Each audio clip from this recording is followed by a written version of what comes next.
Good evening, everyone, and welcome to the Irish column for Sunday, the 20th of April, 2025. Happy Easter, everybody. I hope you all had your eggs and you all went to Mass and wherever else today and went to your commemorations and wherever you did. I hope you all had a great time. Fair play to everyone. I'll be playing Hallelujah, the Easter Hallelujah. I'll do it about 10 o'clock when we get us all in here, the whole lot. So, how has everyone been? Just let's go through a few comments. We have a good show here now tonight. We have loads of stuff. Happy Easter, everyone.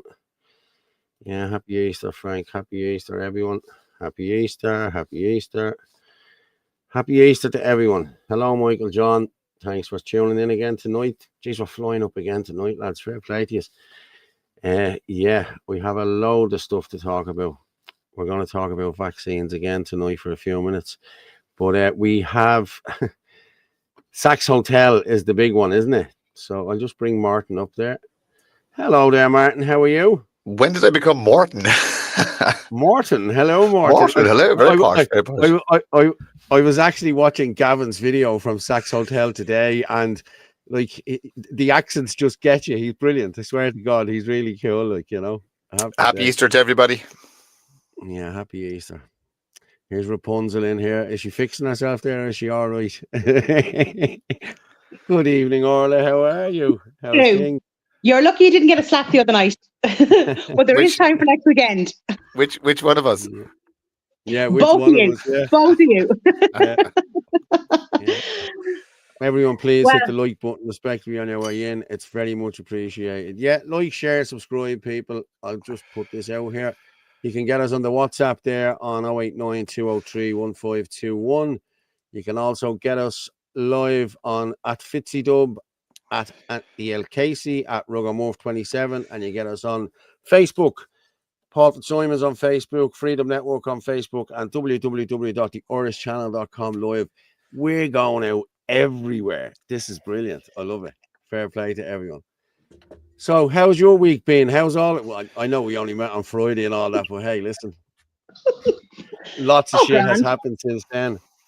You know, Jesus Christ, there's some hit pieces coming out on people, isn't there? It's gone really ridiculous. Like, just goes to show you we're over the target. That's the way I look at it. You know what I mean? What do you think? Is Martin after getting Bell's palsy there or something? Can you hear me? I can hear you, yeah. He was just there like...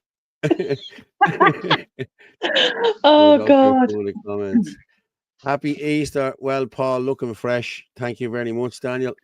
Happy Easter. Handsome Martin. That's obviously Michael John. Now, Michael, now, come on. Stop giving him such a big name. He doesn't need it. You need a bit of competition. Sarah Mary Louise. Hi. Hello. How are you? Hi, Sarah. How's things? Well, Frank. Well, what about Frank? Lads, again, yeah, we need a big promotion for the protest next weekend.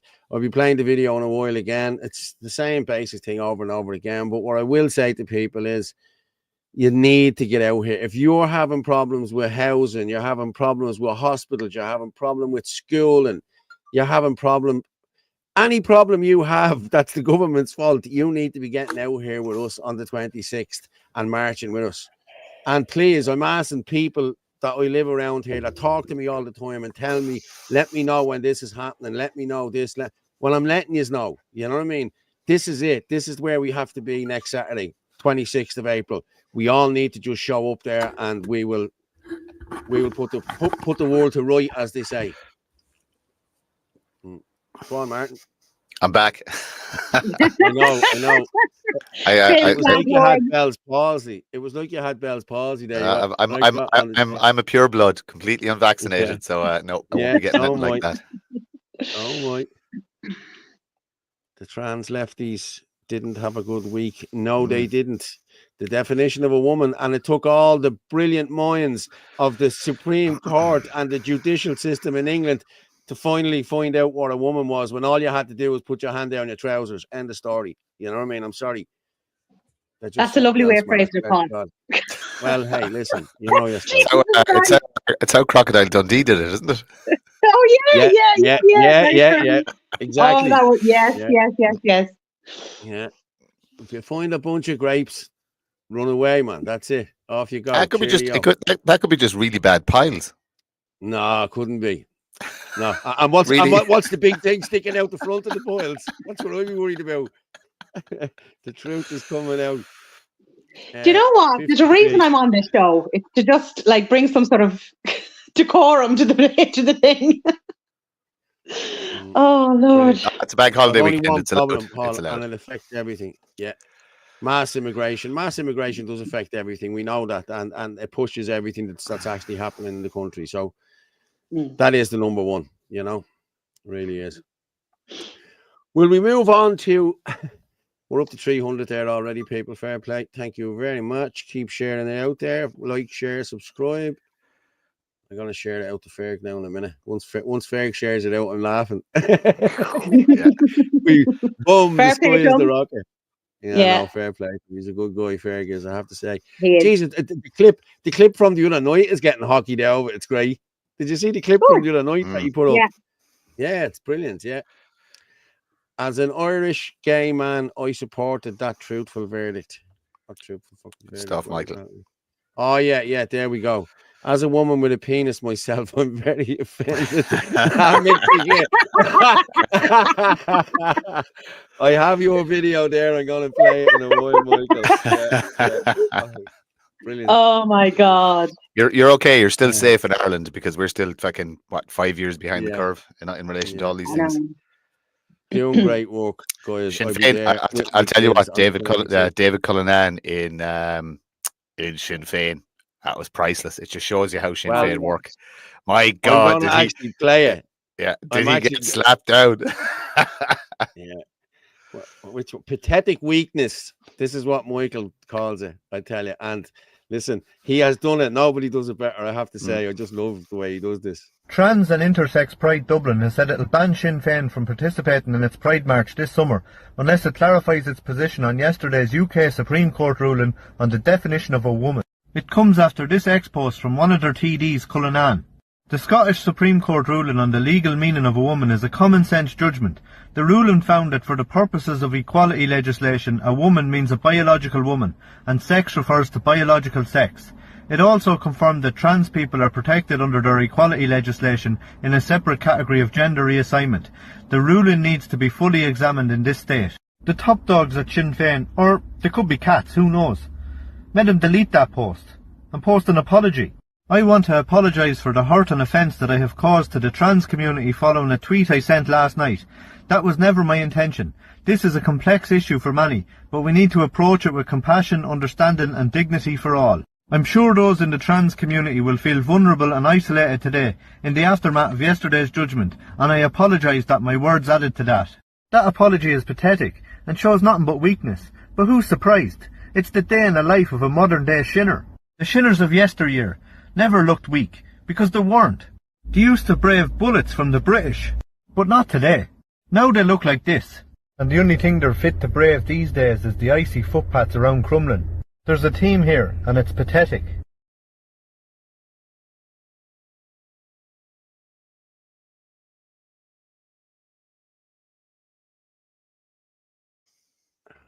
I always leave that up to give him a bit of... Absolutely. Great stuff as always. But hey, brilliant stuff. Shows you the whip system is still in effect in Sinn Féin, and it works. Yeah. Oh, yeah. Did you independent thought not allowed. But look, we know what Sinn Féin are like. They just blow whatever way the wind is going, and that's it. You know what I mean? Yeah, but this is the same man who couldn't tell you what a woman was last year outside the doll. You know, and I don't know whether it was Mick that caught him. It was somebody caught him anyway and said, well, what is a woman? What a woman can be. Go away, man. A woman is a woman. Get a grip. Just say it. You know, your job can't... listen, the $100,000 a year, they'll say bleeding anything. You know what I mean? Let's be honest. Yeah. You know, any more comments there? 0. What's this? You need to fix your volume. Some of you are low, some of you are loud. I think it's just me who's loud, is it? I'm always loud, no matter. And you're probably saying that the other night, like, you know what I mean? How loud I can really be with a few points on me. You both sound fine to me on my end. I'm just at the normal level. No, you're always loud, Orla. Yeah. Martin. You know what? I'm going to be honest, Martin. I've noticed this. 6 days. 6. I'm protected tonight. Oh yeah. About 7 days time you won't when I see you. Do you know what I know? Is anybody going tomorrow? Tomorrow to what? Oh, the GPO. Tomorrow, yeah. No. Yeah, I'm going to head up. Yeah. Right. Well, then I'll head in. It's for 1 o'clock, isn't it? I think it's 1. Yeah. And what's that? The reading of the proclamation or something? Is it like that? It's the proper one. The Free Staters do Sunday, and everybody else does Monday. Is my understanding. Okay, well I'll head in then. Yeah. So there's one for 26 County Ireland, and then there's a proper one for 32 County Ireland. That's my understanding now, and I could be wrong, but yeah. Anybody in the chat there could actually clarify that if they have any information. But that well, is I think is it Alan Fagan? I think it's Alan Fagan who's organised this. I think. No, there's way more players. There'll be a lot of organisations there. It's about just going up representing your colours, so to speak. Yeah. Someone is saying no. It's Orla's mic. No, it's Orla's mic. I have to turn my volume down and can't hear Paul very well then. I told you it was I'll move mine up here then, if that's any better for you. Who we got there? Orla, will you give a shout out when she sees me, Martin? That's for you, Orla. Orla, will you give a clout? No, is it a clout? No, that's a clout. You're to give me a wallop, yeah. Orla always gives me a clip around the ear when she sees me. It keeps me in line. Orla will give you a clout when she sees you, Martin. Yeah. Okay, yeah. No, the problem is, Martin, you're getting to like it too much, and that's the issue. It's not supposed to be. Siobhan Early just said, I think it's bloody hilarious. I live about 7 miles from our imaginary border, but I have now men and women in the north. We have to get the 74 gender crap sorted. Well, that's your one, isn't it? Well, what was her name? The one that's in isn't she in Europe now? Is it Regina Doherty? Oh yes. In fairness, now she only had 11 genders. I think I think she was 74. I think she was the highest. You know, I really do. No, it was Sharon Keown that read out the 70 odd, but I think Regina started with 11. Now it grew exponentially, like within a couple of weeks. Obviously, there was way more. Of course, it did. But I think she was on some Scottish program, and she said 11. Mark, you just put in the thing there to check the WhatsApp. I've checked the WhatsApp there. Are you? Yeah. Okay. Hold on. Is it an Instagram thing you sent me? Let me just see. From Tarquin. Whoever fucking Tarquin is. Okay.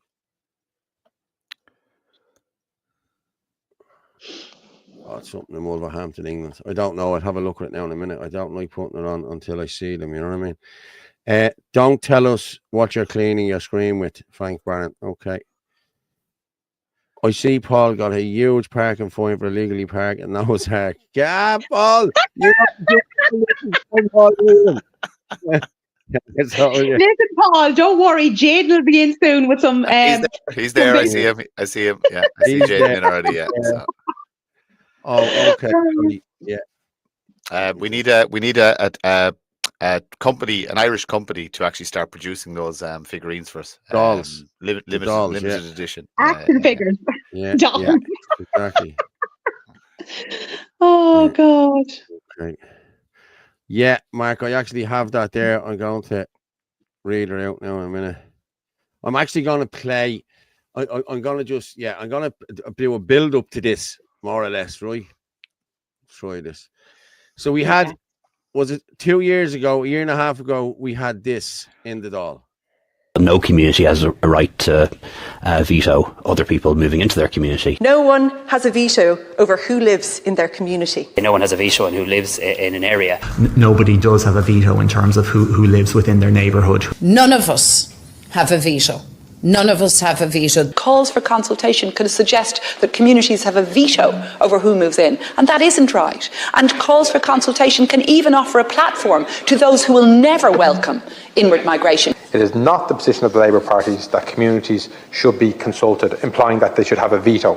You can't just give people a free rein and say, well, you're allowed veto an area, because that's suddenly taken over by those who simply don't want this to happen at all. I think there's very few people I've spoken to in my constituency or elsewhere that has any want for a veto, and if he did, I'll be the first person to tell them they're not getting it. I'm opposed to giving anyone or any group a veto over emergency refugee accommodation. No community has the right to veto anybody living in their community, and when I talk about communication, it isn't, a dialogue or negotiations. I would be quite concerned that the promises being made is exactly setting up a community veto on where any centre can open, where there will be akin to planning permissions, where a system will grind to a halt. That will be a disaster. Here's the thing, there can be communication, there can be listening, there can be conversations and discussion, but there is no veto here, Claire. There cannot be vetoes.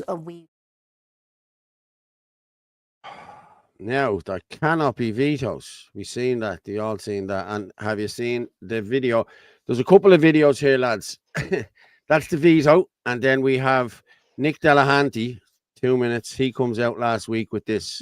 Finally happening. One of Dublin's most iconic landmarks, the Sachs Hotel in Donnybrook, is about to be turned into an iPass centre, but nobody is reporting on it. 2 weeks ago, a Kerry-based company called MCHT Limited submitted the application to Dublin City Council. This company already makes €7 million a year running other iPass centres across the country. Anything that happens at the Sachs Hotel has always made the headlines. Here's an Irish Times article valuing the site at $12.5 million. Last year, when Elton John bought the dance floor of the place, it made the front page of almost every newspaper. When the hotel closed down for litigation reasons, every newspaper was reporting on it. Here's an article from the Sunday Business Post. What about when the former owner of the hotel died in 2021? Again, this made headline news. So why now, a full 2 weeks after this bombshell application was made to Dublin City Council, has no media outlet reported on the story, except one? Gript Media was straight out of the blocks to let the public know what was happening at the Sachs Hotel and every other site across the country.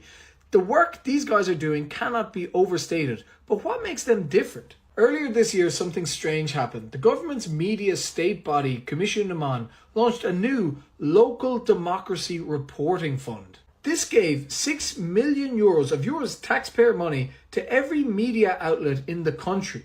All of them took it, bar one, and that was Gript, who decided to take a high moral ground here and remain independent, free from government state funding. Someone who runs a small business, to turn that kind of free money down from the state, is huge. It gains major respect. But back to the Sachs Hotel. If you live in this area or are concerned about what's going on, make sure to contact your local TD, your local councillors, and let them know your frustration and concerns. It's the only way. And if you want to give me a DM or message, my inbox is always open. Now, his inbox is always open. Now, this is what was ran with, I think this was only Wednesday or Thursday, I think he went with that. I think we missed that for the show on Thursday night, I think, Orla. That's where I didn't play it because it wasn't out. I think it only came out on Thursday or Friday or whatever. So, yeah. Now, that was that. And if you need to contact me, DM me. Okay, and then I have my good friend Gavin. I'm going to play Gavin now. Gavin tells you exactly what happened. And Gavin's coming with a little accent. Folks, Councillor Gavin Pepper here, and first off I want to say a big happy Easter to everybody. But I'm here at the Hampton Hotel, which is Sachs Hotel. I done a video here last year in relation to this. The people of this area have won in their victory. One resident said that she feels like they won the lottery with this decision. They keep it from being an iPass centre and to keep the illegal immigrants out of D4. I just want to show you something here, everybody. Look at them houses over there. Look at them. There's nothing playing there. Look at them gas. I'm telling you one thing. This is Millionaires Row, right? This is about money and wealth. and punching down on the working class, which is what they've been doing for generations in this country. Because how come it's different over here? We're proven right. We've had enough of it. Now, there's a peaceful protest on the 26th of April at the Garden of Remembrance. If you're a plumber, sparks, you work in a factory, you're on social welfare, you're struggling, you're a family in an emergency accommodation that's been left behind. One woman put up a video today having to spend Easter putting out eggs in an emergency accommodation hotel. Our own people. If you're a nurse, because nurses have been told that there'll be no jobs for them, they'll end up having to go to Australia to get a job because we're bringing in foreign workers. Go through the city centre, which is destroyed in town. All workers from foreign countries that are working on low pay, because remember that was an article they did, there wasn't enough migrants in the country to keep wages down. This is what this is about, cheap labour. But at the end of the day, who suffers the most? Which areas? The working class. People haven't got school places for their kids, they're waiting on doctor's appointments. People are actually dying on hospital trolleys. Right, we've seen what happened with the scoliosis scandal. And what have you got to say? Nothing. But out here, in the beautiful D4, have we got this problem? Absolutely not. James Gagan only said there's no comment on it. The decision speaks for itself.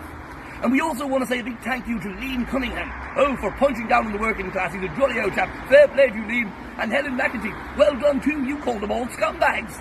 Right? Simon Harris has me blocked. Mary Lou has me blocked. They're afraid to say anything. And now that's changing. We want a vote on the EU Migration Pact. The people didn't get a decision on that.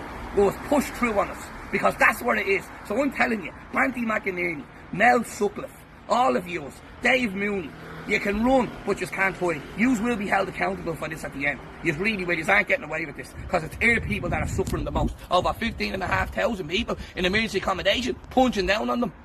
Goes to show what money can buy you. Because the pit is mightier than the sword. We win through emails, because they've got barristers. We've had enough of it. The people are angry. And on the 26th of April, get out for the peaceful protest. Get out and stand with the people. Let this government know how you feel. Because we've had enough. It's time to put our own people first, once and for all, and look after our own communities. Because they're looking after their own communities over here. Now they can all go and watch Leinster rugby in peace and have a few hotties and celebrate because they feel like they've won the lottery with this victory. Absolutely. It's not about winning the lotto. It's about money. They've the money to fight back. They've the real barristers and doctors and engineers over here. But what have we got? We're struggling, waiting on school places and doctors' appointments in their communities, which I've forgotten about for years. See us on the 26th of April. Yeah. Brilliant. Isn't he? He's just brilliant when he does the accent, isn't he? He's just so funny.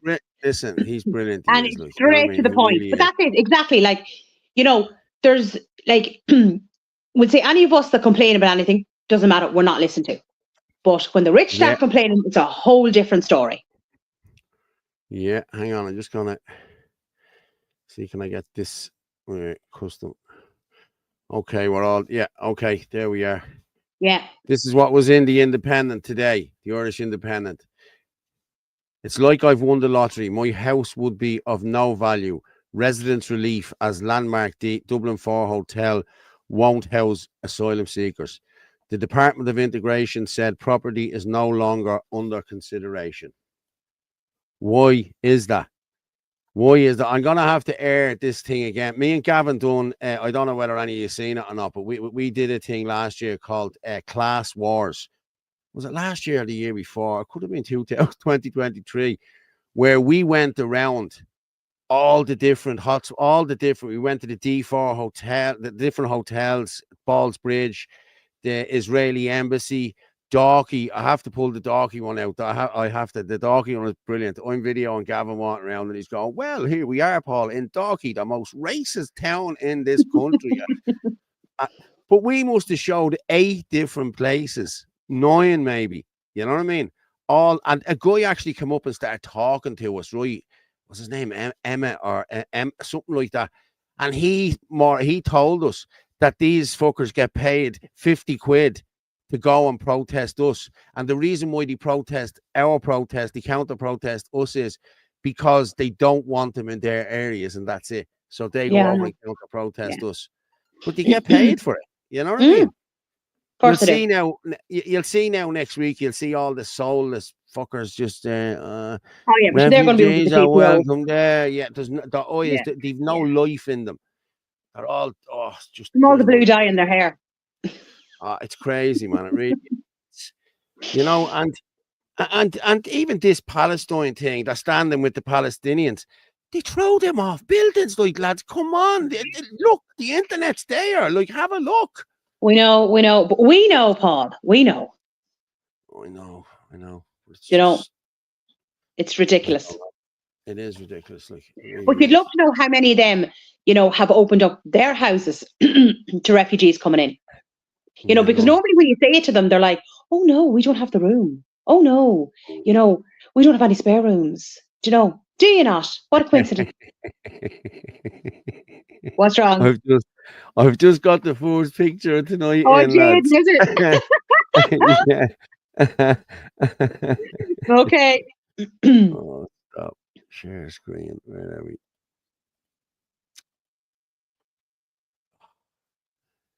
The Irish column. Martin, look. Go back. Shit, go back. I have to say, you look good, Martin. You look good. Yeah, but I was just going to say, why am I always the one with weapons in my hand? Should it not be you? Yeah. Well, no. You have a bit of an angry face there on you, like, you know, like the warrior. I have a naturally angry face. My resting bitch face is awesome. Yeah. And Anthony with the gloves on him. Yeah. See, the gloves are off with me. Ha! Boom, boom. I don't need the That's actually really good, Jaden. Brilliant. I saw that one earlier on today now. Yeah. I was going to say, my poor cat looks worried. Yeah, it does, yeah. Jesus Christ. Oh, that's brilliant, Jaden. Fair play to you. Like, do you know what I mean? And Martin, the hair looks really good. Now we're in the picture. Yeah. Both. Yeah. Orla, you sent me on stuff earlier. I sent you a load of stuff, Paul. The climate change stuff. No, I have all that. I have all that pulled down. That vaccine. And then there's climate change stuff, and then there's stuff in relation to the shots and all that.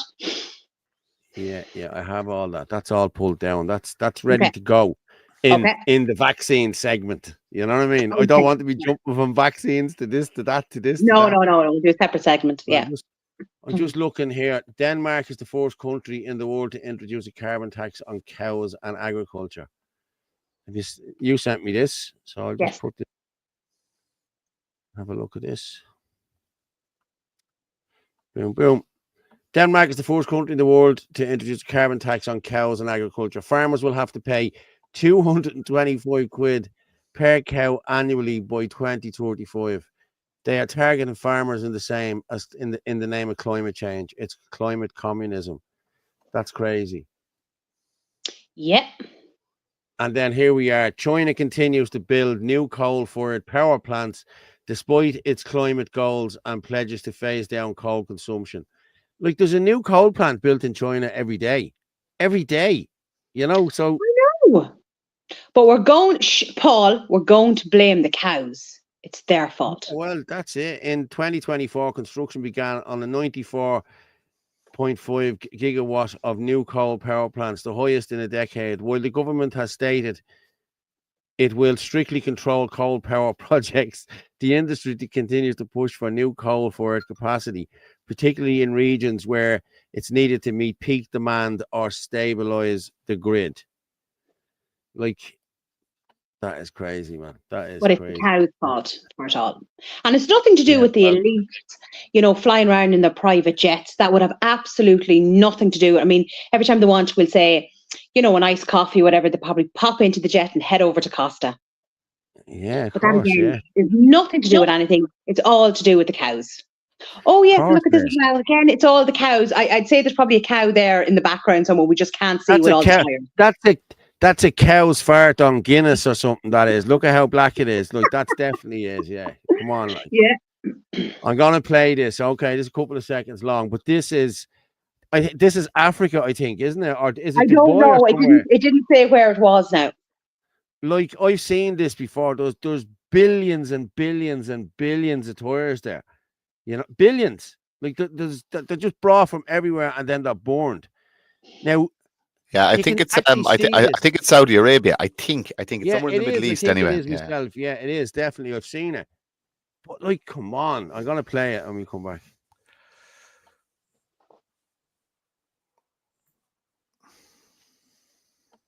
There's no sound on it, so it's every farmer's dream there.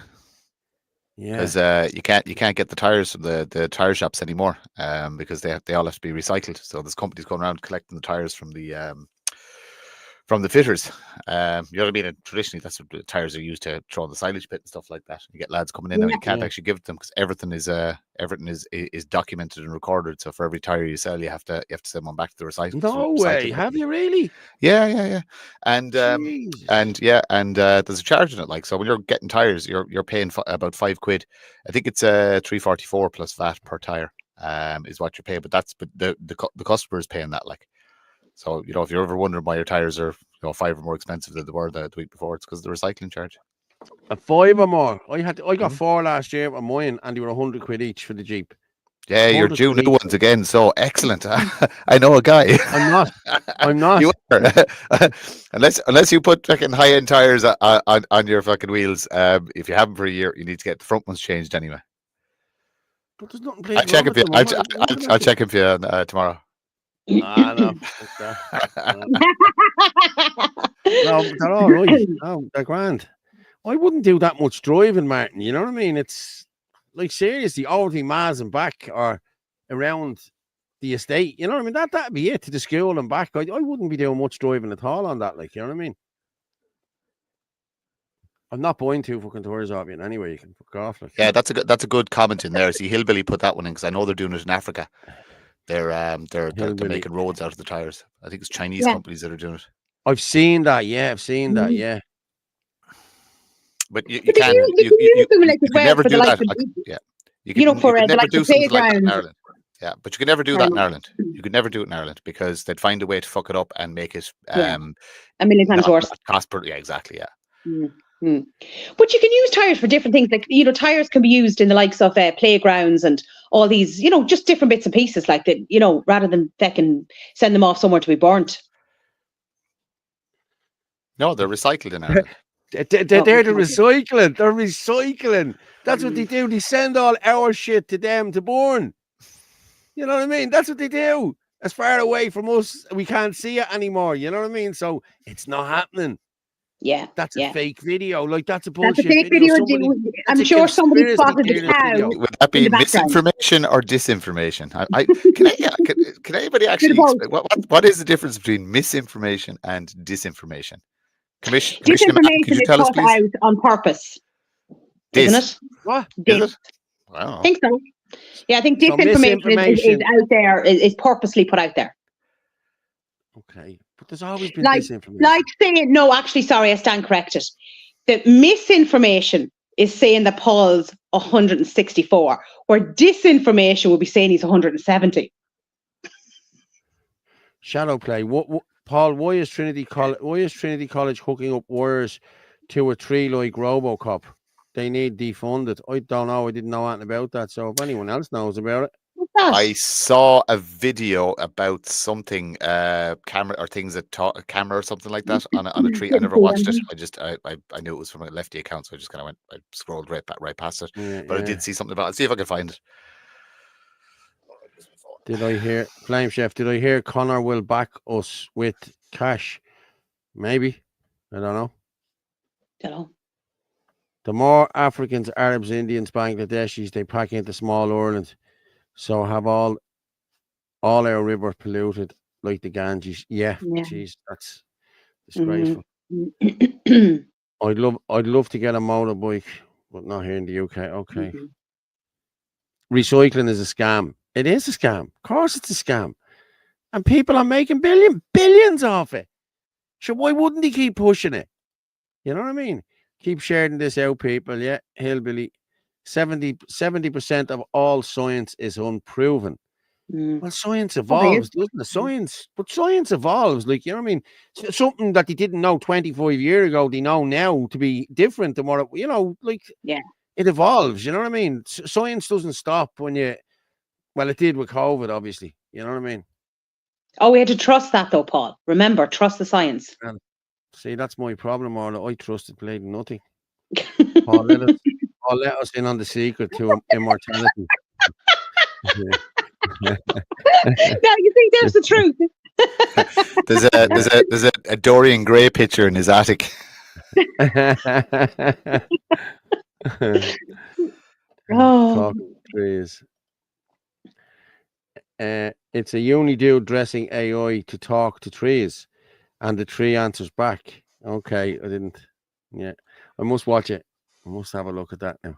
Yeah, climate. Everyone's gone on about the climate. Yeah, but like again, like they're going to do the same with our cows now as well. Obviously, this is a trial, isn't it? Obviously, you know what I mean. So it's going to be rolled out to everyone. Yeah, they're looking to get rid of 200,000 of our cattle, and they want to bring in cattle from Argentina with like no animal welfare. Argentina, Brazil, no animal welfare. I mean, God knows what those cattle, you know, how they've been reared, you know, what they've been injected to it. Nobody knows. But yet they have to be transported from Argentina over to Ireland.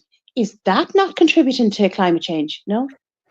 But if you, like last year, I done a thing on this as well about this. They stopped us doing the pea briquettes and everything else, and they're bringing them in from Germany and Brazil and wood chippings and everything from Brazil into. Like, come on, lads! I miss briquettes. I miss briquettes as well. I miss briquettes. Yeah, I'm something. If you could tell me, is, you know, the small thing you could bring back. I mean, let's just get back the old Board Mona peat briquettes, please. Yeah. Please, simple request. Down in Ackle, they have their own bog. It's brilliant. Savage, like, you know what I mean? Yeah. You can't beat the turf, but I just like the briquettes. Oh, yeah. No, I like the briquettes as well. Yeah. Let's hide that. And boom. We don't Gav. Done the Z though. I tell you what I'm going to do now. We're nearly up to 900. And I think I'll play Ferg's Misses now, because I said I'd do it tonight, and it's a lovely song, and it's Easter. So I still have bale in the shed, keeping them for the grandkids. He has a bale of briquettes in the shed. Look, Martin. I still have a bale in the shed. Mike Bain stuff. Are you sure it's not MacGyver? Put it up on eBay or Facebook or something like that, just to see. It's probably worth money. Yeah. The uni guy probably cycles a bicycle without the saddle too. Yeah, you never know. Okay, I'm actually going to bring this lady in here now to sing. It's Ferg's wife Laurie, and it's Hallelujah. It's the Easter version, so she's a powerful singer. So we'll go with that. No crying now, lads. Okay. Yeah, Mark.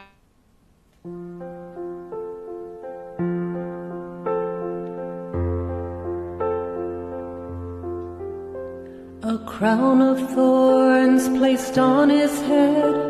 He knew that he would soon be dead. He said, "Did you forget me, Father, did you?"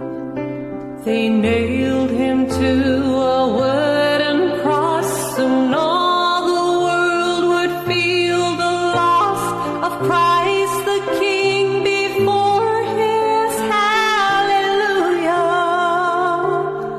hallelujah, hallelujah, hallelujah, hallelujah.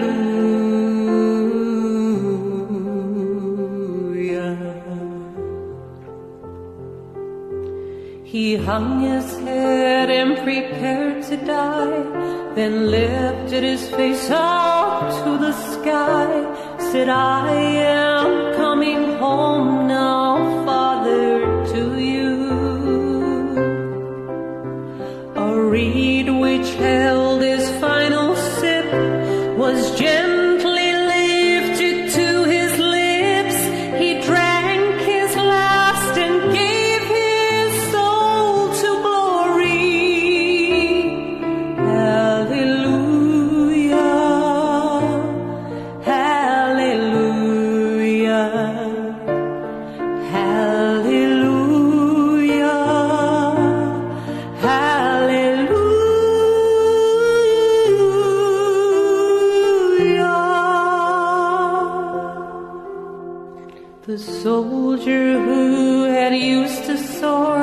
to pierce the body of our Lord, said truly this was Jesus Christ our Savior.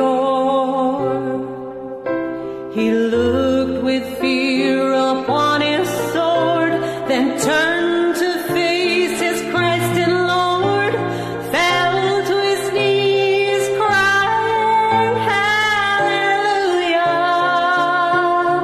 Hallelujah, Hallelujah,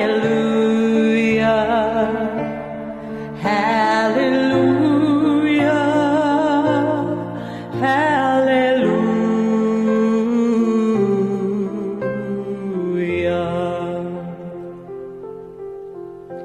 took from his head the thorny crown and wrapped him in a linen gown, then laid him down to rest inside the tomb. The holes in his hands, his feet and side, now in our hearts we know he died to save us from ourselves. Oh, hallelujah, hallelujah, hallelujah, hallelujah, hallelujah.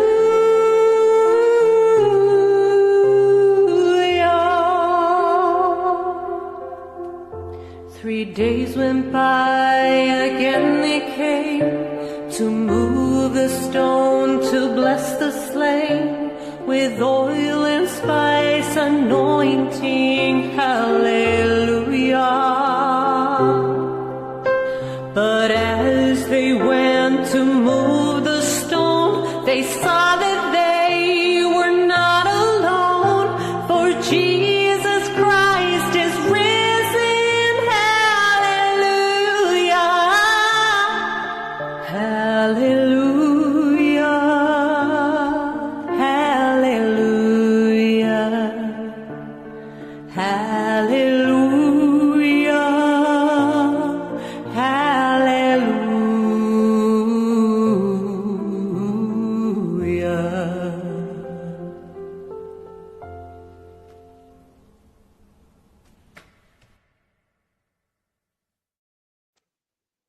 Now, wasn't that nice? Now I have to say, it got me. Was Paul, Laurie singing?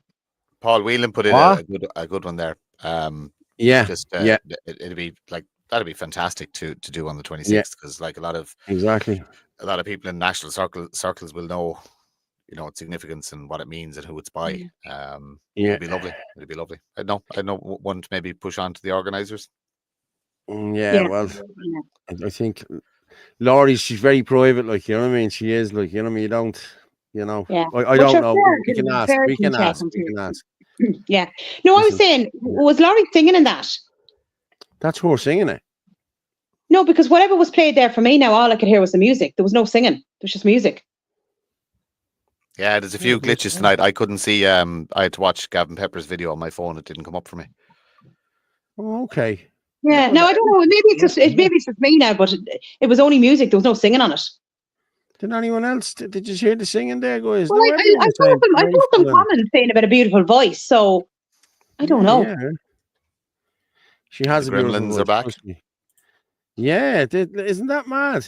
That's crazy, like. Yeah, I heard the singing fully. Yeah, so did I. Well, obviously I did. I'm And you heard the it, man Martin, in the did you? studio. Yeah, no, I heard it, but I couldn't see Gavin's video. I had to watch that on my phone. Yeah. Did you say something like that? I can't see anything. I can't see any video or something. Did you say that when that video was playing? Because I thought I heard that in my ear. Oh no, I said that. Yeah, I can't see the video. I can't see the video. Yeah. But Yeah, I threw it on the phone. Yeah. No. Okay. Cool. Yeah. No, the video was there. It was only music. There's no singing to it. It's very strange. No, there was definitely. Yeah. There you go. Someone's in fecking Carlo internet. I'm just gonna go back up here. I'm gonna go back up here to Johnny LFC. All the Africans and Indians have it. That's what's wrong, Karen. Sean Mooney LFC. Did anyone have an Easter egg? No, we asked you to give you a shout out, Sean. How are you doing, Sean? Hi, Sean. We're one game away, Sean. We're one game away. Next Sunday, it's all over. Martin thinks it's a gay sport, but hey, I don't. Just there's better things to do with your time than spend 90 minutes watching. Just I have been using my time. I have my fucking bias. Okay, that's what it is. Oh, one for the swear. Mark Fitzpatrick. From the 1916 proclamation, we declare the right of the people of Ireland to the ownership of Ireland. Yes. I was watching Easter-related documentaries earlier on. Yeah, none of them had a voice like that on them, had they? I heard this thing fully. Yeah, that's all. Yeah. I'm just reading a great line there from Mick O'Keefe. About gathering in 6 days. We are peaceful, not harmless. I like that. Yeah. Let me see. I didn't pull anything down from Mick this week, to be honest with you. Usually I would, but Orla never sent it to me. She's a Japanese researcher. No, there's nothing really happening up there. Oh, the Palestinian fella again when he's bleeding. Oh, that's annoying me. I'm not even going to talk about it. What's that? Which one? Yeah, the Palestinian fella who's looking for sympathy off the council to bleed and get a house because his baby. Oh God, we played that the other day. Yeah, no. No, he's probably got a BMW around the back. Was that you singing, Paul? I was singing earlier on when we scored. Yeah, probably was me. You heard. I'm sitting here watching it, giving it socks. Yeah.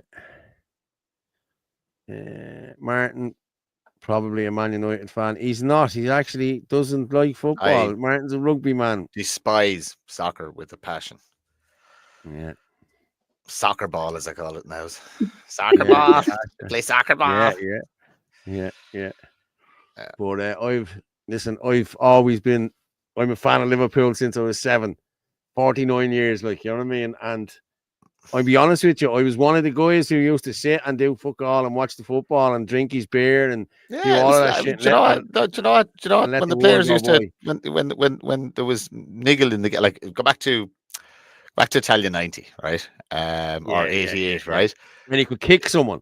Well, there was proper niggle in the game, like, you know what I mean? There was none of this, you know what I mean? Lads used to fucking two heads clash, they got on and play. You know what I mean? Look at that.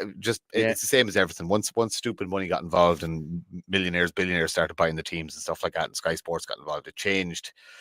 It's not big time. Yeah. What can I say? I like a proper man's sport, like. Yeah. Well, listen, I've said this all along.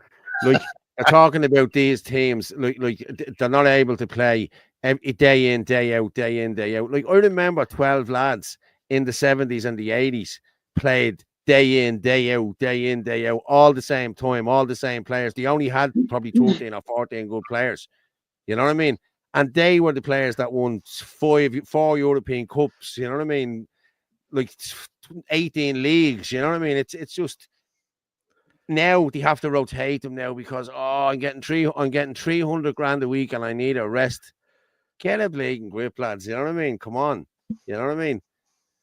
But our government hate our history of the Easter Rising. Yeah, well, we'll be in there tomorrow. I have a few. I'll bring in a few of them things. I'll bring in my haversack. No knives in it tomorrow, but I don't need to cut anything tomorrow. Yeah. So if there's anything found in my bag tomorrow, you'll know it was planted in there, lads. Actually, you know what I mean? I saw a great thing in Temu that maybe I shouldn't be advertising, but it's a selfie stick. But it's got, brass. But it's a selfie stick. it's got a pole that you screw. Yeah, so I don't know. If it's got a pole on it, a pole and you put a camera on it, then it's a selfie stick. Exactly. But the one I had, I gave it to Gavin. I bought a new one. Herman has one as well. It's like a big blade dildo, right? About that length, right? But this thing, you got to smack at this thing. Wow, I tell you, like, and it's a tripod. You just pop it out and it's a tripod, but it's a good weapon. I'm telling you now, good weapon. But I'm biting my lip, tongue, and everything. I have so many jokes, but just not today. No. Well, now for people who are coming into the thing on Saturday 26th, I'll be helping a friend of mine. We'll have a lot of flags down the end of the Garden of Remembrance, down the end of O'Connell Street. Down there at the Ambassador probably will be. So anyone who knows us, just come over, meet us, and we'll organise a flag for you. So I think we have about 150 or 200 flags to be given out. So the big ones too, you know what I mean? So we need to flood this. We need to flood everywhere with flags, you know what I mean? We really do. So, yeah. Yeah, Paul will be easily recognised anyway. He'll be there with the Zimmer frame. Yeah. Kevin Moran played on with a broken foot and tooth knocked out. Now they cry over a cramp. Yeah, I fully agree with you, Johnny. I really do. That's what I'm saying. I said like Liverpool had the same 12 lads and like winning everything, and you always had the same sub come on, David Fairclough, super sub, and he always scored. They were the only ones that played, like, you know what I mean? And there was, they were hard as nails. They were then, you know what I mean? It was brilliant. Then the Puffs came into the bleeding sports, yeah, and I'm not saying Puffs as in Puffs, like, but no, you are. You're going to be in the paper tomorrow again, Paul. Yeah. Paul Fitzsimons hates gay soccer players. Debbie McCann, there's one for you. Debbie McCann of the Irish Daily Mail. There's another one for you. Yeah. She, well, she done the hit piece. I didn't really want to talk about them, to be honest with you. But if you want to talk, would you want to talk about them? Or? Sure. Look, I love the fact. I love the fact. This is important. She constantly makes mistakes. She's supposed to be a professional journalist, and there's one glaring mistake in the article. You know what I mean? That could be misinformation or disinformation. But the fact that these people are so poorly researched that they just fire out this crap, like, and again, state funded and blah blah blah blah blah, but they can't even get their facts straight, which is just, it's, as a professional, you should be ashamed of yourself. Yeah. Is it one particular part, Martin, or? Yeah. Did you read it? It's when you read the first paragraph. Once you read the fourth, I think it's the third word on the first paragraph. Like, you know what I mean? It's like, I have it there, but like, will I put it up, or it's disgraceful? Like, it's disgraceful what she did. No, I don't actually, because of the person, the other person, the target in it. Yeah, it's not fair. Yeah. No, it's not fair on him. But it's disgraceful, and how they get away with this, just it beggars belief. Like, but you know what I mean? You see how much money they get from the government. They're they can do what they want. Paid proper. That's not they can do what they want. They're paid to do this. Yeah, they're paid to do this. But like I said, it's free advertisement for us, and every time they do it, all it does is just spurs it on. We just go, we're over the target on something. We're over the target on something. Yes. So exactly. It's always good. And the other thing is, we always know they're coming. You know what I mean? We always know those hit pieces are coming. So do you know what? All of us here, all of us here have had a hit piece done by Debbie McCann. So maybe she really likes us and wants us to give us a bit of a, just to give a bit of a. I've offered her an interview. I've messaged her on Twitter and I said, come talk to me. I'll give you I've offered them to come on our platforms. I've offered them to come speak to us. I'll tell you exactly who I am. But nobody ever seems to take us up on the offer for some reason, because wouldn't it be terrible if well-read people who actually know what they're talking about got into mainstream media, to be the big bad far right? Imagine if they got a platform. Exactly. I think there's one coming regardless now.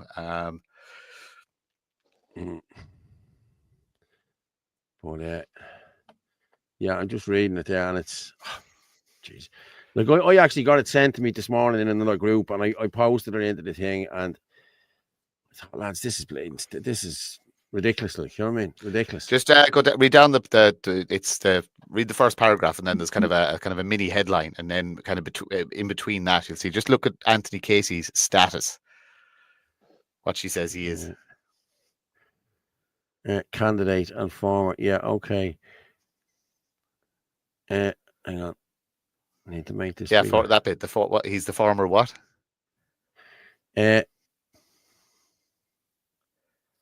Sinn Féin was founded by failed general election candidate. We're all that now. That's what they put about us all. Yeah.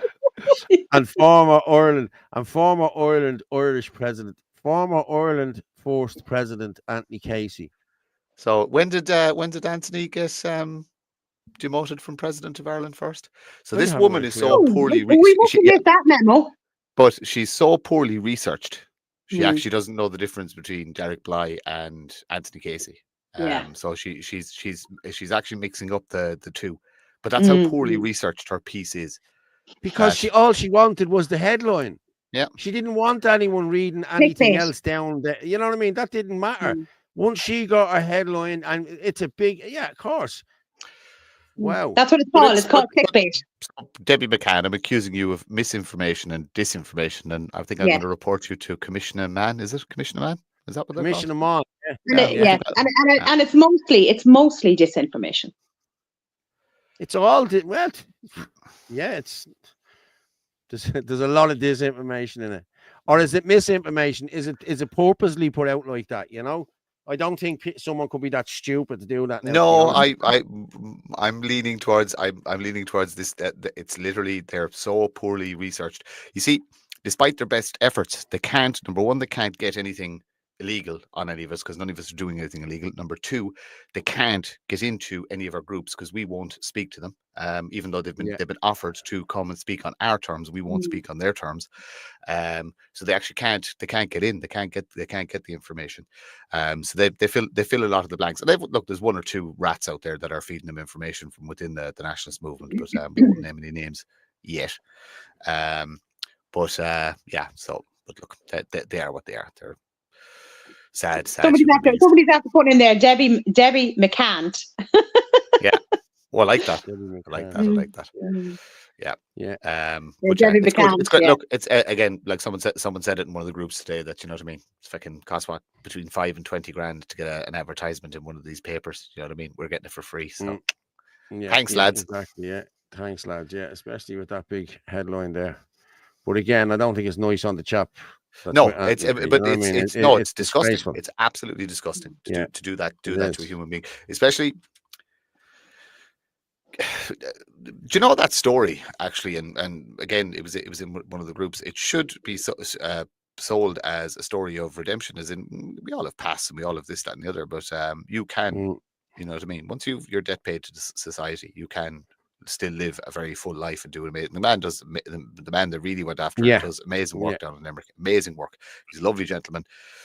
To do that to somebody, it's callous and it's mean. It's nasty. Do you know what I mean? And it's not even aimed at that individual. It's to hurt somebody else. But the fact that they will pull somebody over the coals to hurt somebody else because they can't get dirt on the other person just shows you the nature of these people.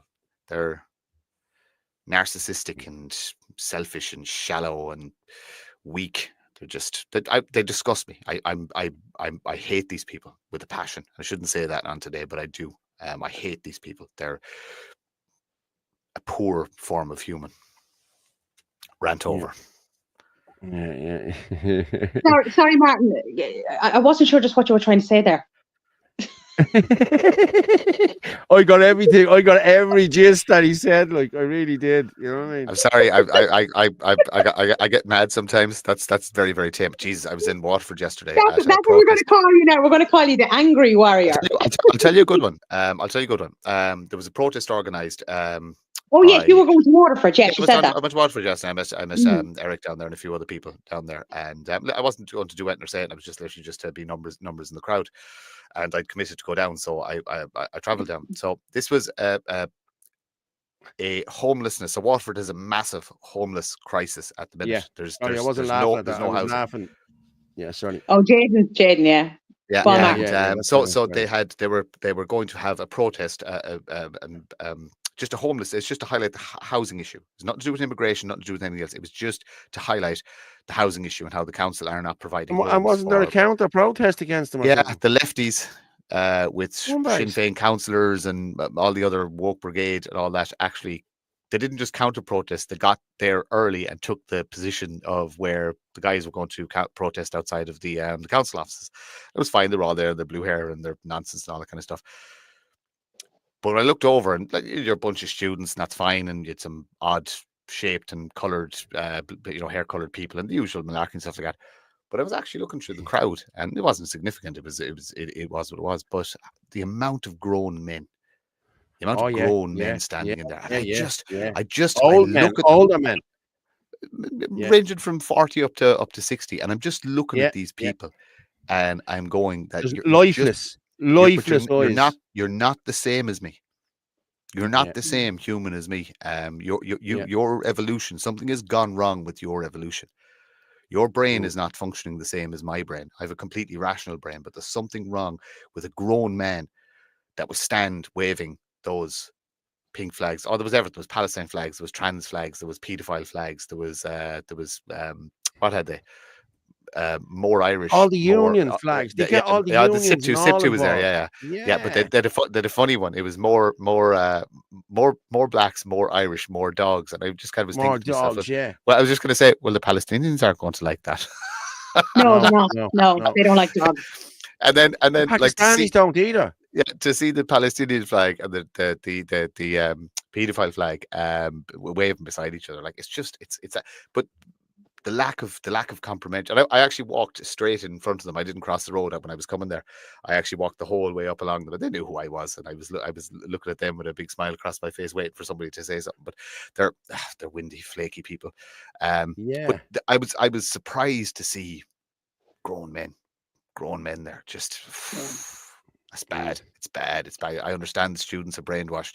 I understand liberal women are brainwashed and it's the cool thing to do and stuff like that, and I understand younger generations are brainwashed, but men down there. But men of my generation and your generation, Paul, like, you know what I mean, that don't remember electricity. Yeah. Or indoor toilet. I don't know what's gone wrong. Is it food? Is it the phones? What is it? Probably something injected into them. Or is it just we've always fucking had stupid communists in our country, and we were just able to keep them down for such a long time? Yeah, it's just I honestly, Martin, I wish I had the answer, because like people that now, I'm going to be honest, I know none of these people. Like, you know, the way you'd even know one or two people in a crowd of a couple of hundred or a couple of thousand. You know what I mean? Like someone from your area or whatever. You know what I mean? Like, I know nobody, and I know a lot of people. I know an awful lot of people in different areas, different counties, even different countries. You know what I mean? Like, I do know an awful lot of people, and for me not to be able to say, "Oh, geez, there's Billy from wherever or there's wherever," that makes me think these are all bussed in from everywhere. Like, you know what I mean? They really are. You know what I mean? You know, but I've seen it, granddads against racism and all this bullshit. Like, these are probably the same granddads whose granddaughters went off with a black man and had a fucking half-caste baby. This is why they're doing this. You know what I mean? This is their thing, you know? Granddads against racism. You know, I've seen their banners. I've seen all their shit, and they stand there, and a pride flag behind them as well. And what's the pride flag all about? We know what it's all about, but why are these old men standing under this pride flag? That's what I want to know. You know what I mean? Yeah. Like, no, I'm sorry. You know what I mean? Questions need to be asked here.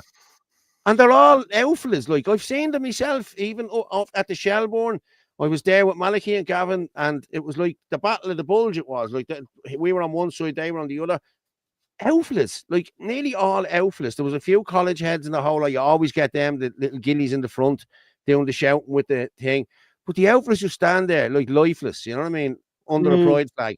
I don't think so, mate. You know, there's questions need to be asked there. Laptops need to be checked and everything else. Like, I mean, serious, like they do. You know what I mean? Any of these lefty fuckers standing there under a pride flag, all the laptops need to be checked. So guard the info. If you're watching, that's who you check next. But it's all the one. They'll go up the court and Nolan will just say, "Oh well, okay, go ahead." Actually, you know what? I have to call out Philip Dwyer as well, because I did a couple of minutes on one of his lives. Philip came down to video it. And he goes, "Well, Martin, how are you?" And he goes, "I've Martin Nolan here with me." And I went, "What?" No! Oh, geez, no.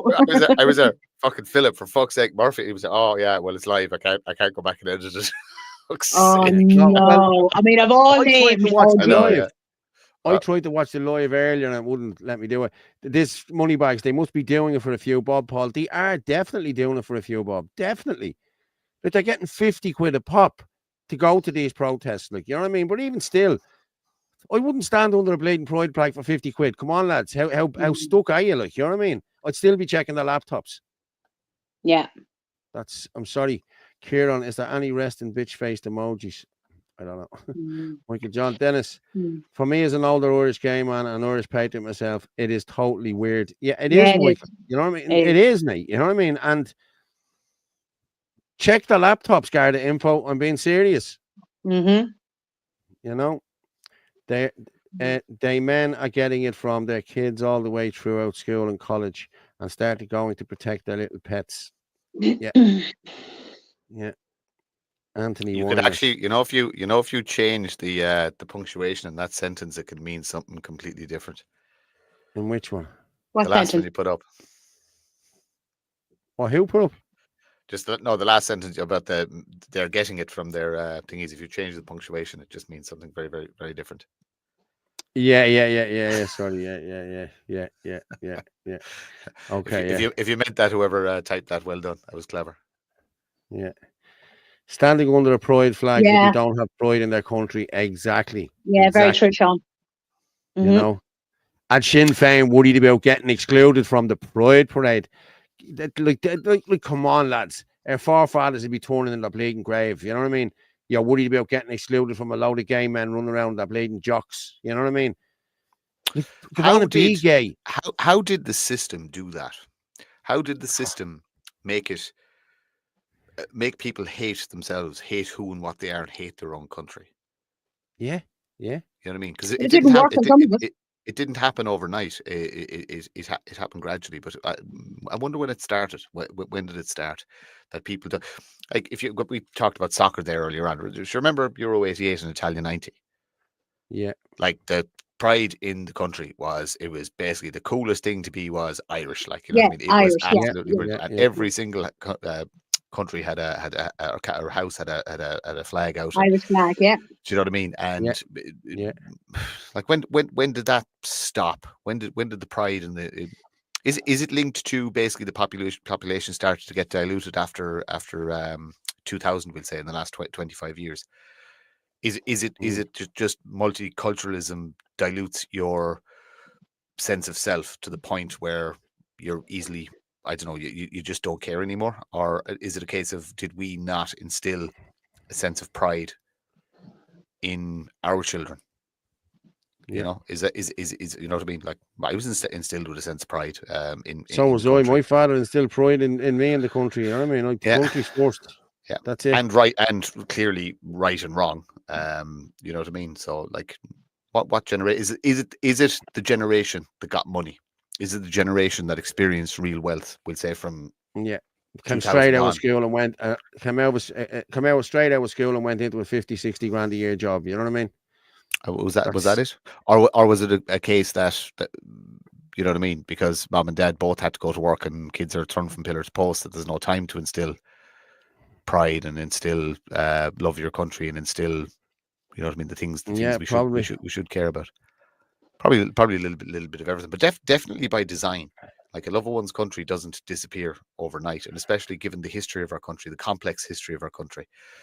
It's an odd. But Martin, it didn't happen to all of us. It only happened to some. Yeah, but like, you know, but a minority though. But then again, the left is a minority as well. They're tight. They're actually number. We actually don't have a problem with the extreme left in this country, bar the fact that they're in government and they're funded, because numbers wise they're actually quite small. We have a problem with apathy. We've a problem with the people who don't care, which is probably 80% of the population. You have 10% on our side going, lads, fuck's sake, we need to fucking save Ireland. You have 10% on the other side going, we need communism and fucking chicks with dicks and fucking all the other nonsense, and fucking pedophilia is okay and all that rubbish and stuff like that. But again, it's minorities on both sides. There's 80% in the middle who just don't seem to care. The you know what I mean? Apathy. I don't know how to wake people up out of that. Now, there are more and more people having conversations in relation to to the it's not just immigration, all the other stuff that's wrong in the country. But will they do anything about it? No, I don't know. I genuinely don't know. Will they just allow mission creep to happen and just these things slowly change over time? And in 10 years' time, you'll accept it that there's no go areas in all our cities, and that, you know what I mean, we have a 2-tier justice system, and your kids and probably your grandkids are just going to live in that. Actually, do you see they're going after the granny and granddad's spare rooms again? Oh yes, yes. See that popped up again? Yeah.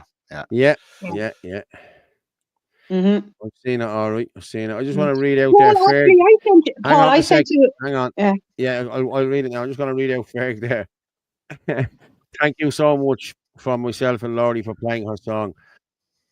It got so many people very emotional and brought them to tears, including my own ma and my dad yesterday. Earth is God's country, and we are his chosen people. No matter where the road takes us, we will face everything together, and we will not stop or take a backward step until every Irish man, woman, and precious innocent child all know the true meaning of the word freedom. God bless everyone in this fight. Erden Gabra. That's from Ferg. Done, Ferg. Yeah, Ferg. Well done. Mm-hmm. Mm-hmm. But again, somebody posted in the comments earlier, Jesus would have loved Ireland. God loves Ireland. That's why we're here. You know what I mean? God loves Ireland. That's why, and you know what I've noticed as well? Like a lot of the men in this movement, like that are pushing this and are nearly all around my age, you know what I mean? And younger, you know what I mean? The older men are, I don't know where they are, you know, the sort of way. There's only a few, you know what I mean? But even still. Yeah. I was saying it's gone back a couple of days now, but you should be able to find it. I don't know if you downloaded it. I sent you on a link. I found it on X. It was really good. It was kind of 2 slides just showing, kind of, I suppose, what one country's like compared to another country, we'd say that's been taken over. It's actually quite good. It's only like, I don't even know if it's a minute long. I'll have a look for it now in a minute. I'm just going to...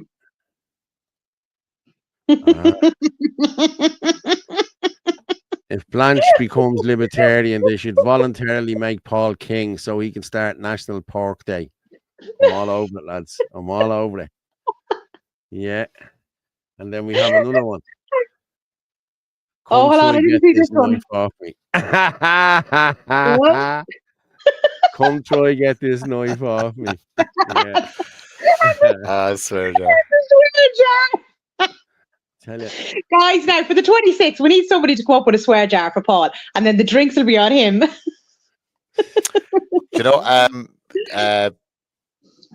Jed, if you can get some of those pictures in fairly high quality to me, I'll actually get some of those made up on Curryboard and stuff like that we can have. Yeah. Seriously, yeah. You can imagine walking around there, lad. Jaden, I don't know if you're telling he did one up especially for Michael John. Did he?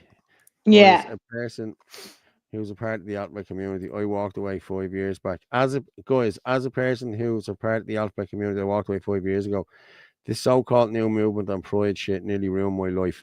Thankfully, my work and friends know me. Yeah, well done, Tasha. I'm going to be honest with you. They have hijacked all of this shit. Fair play to you. They have hijacked it. You can't be gay, or you can't be you can't be gay, or you can't be lesbian or whatever anymore now. You know what I mean?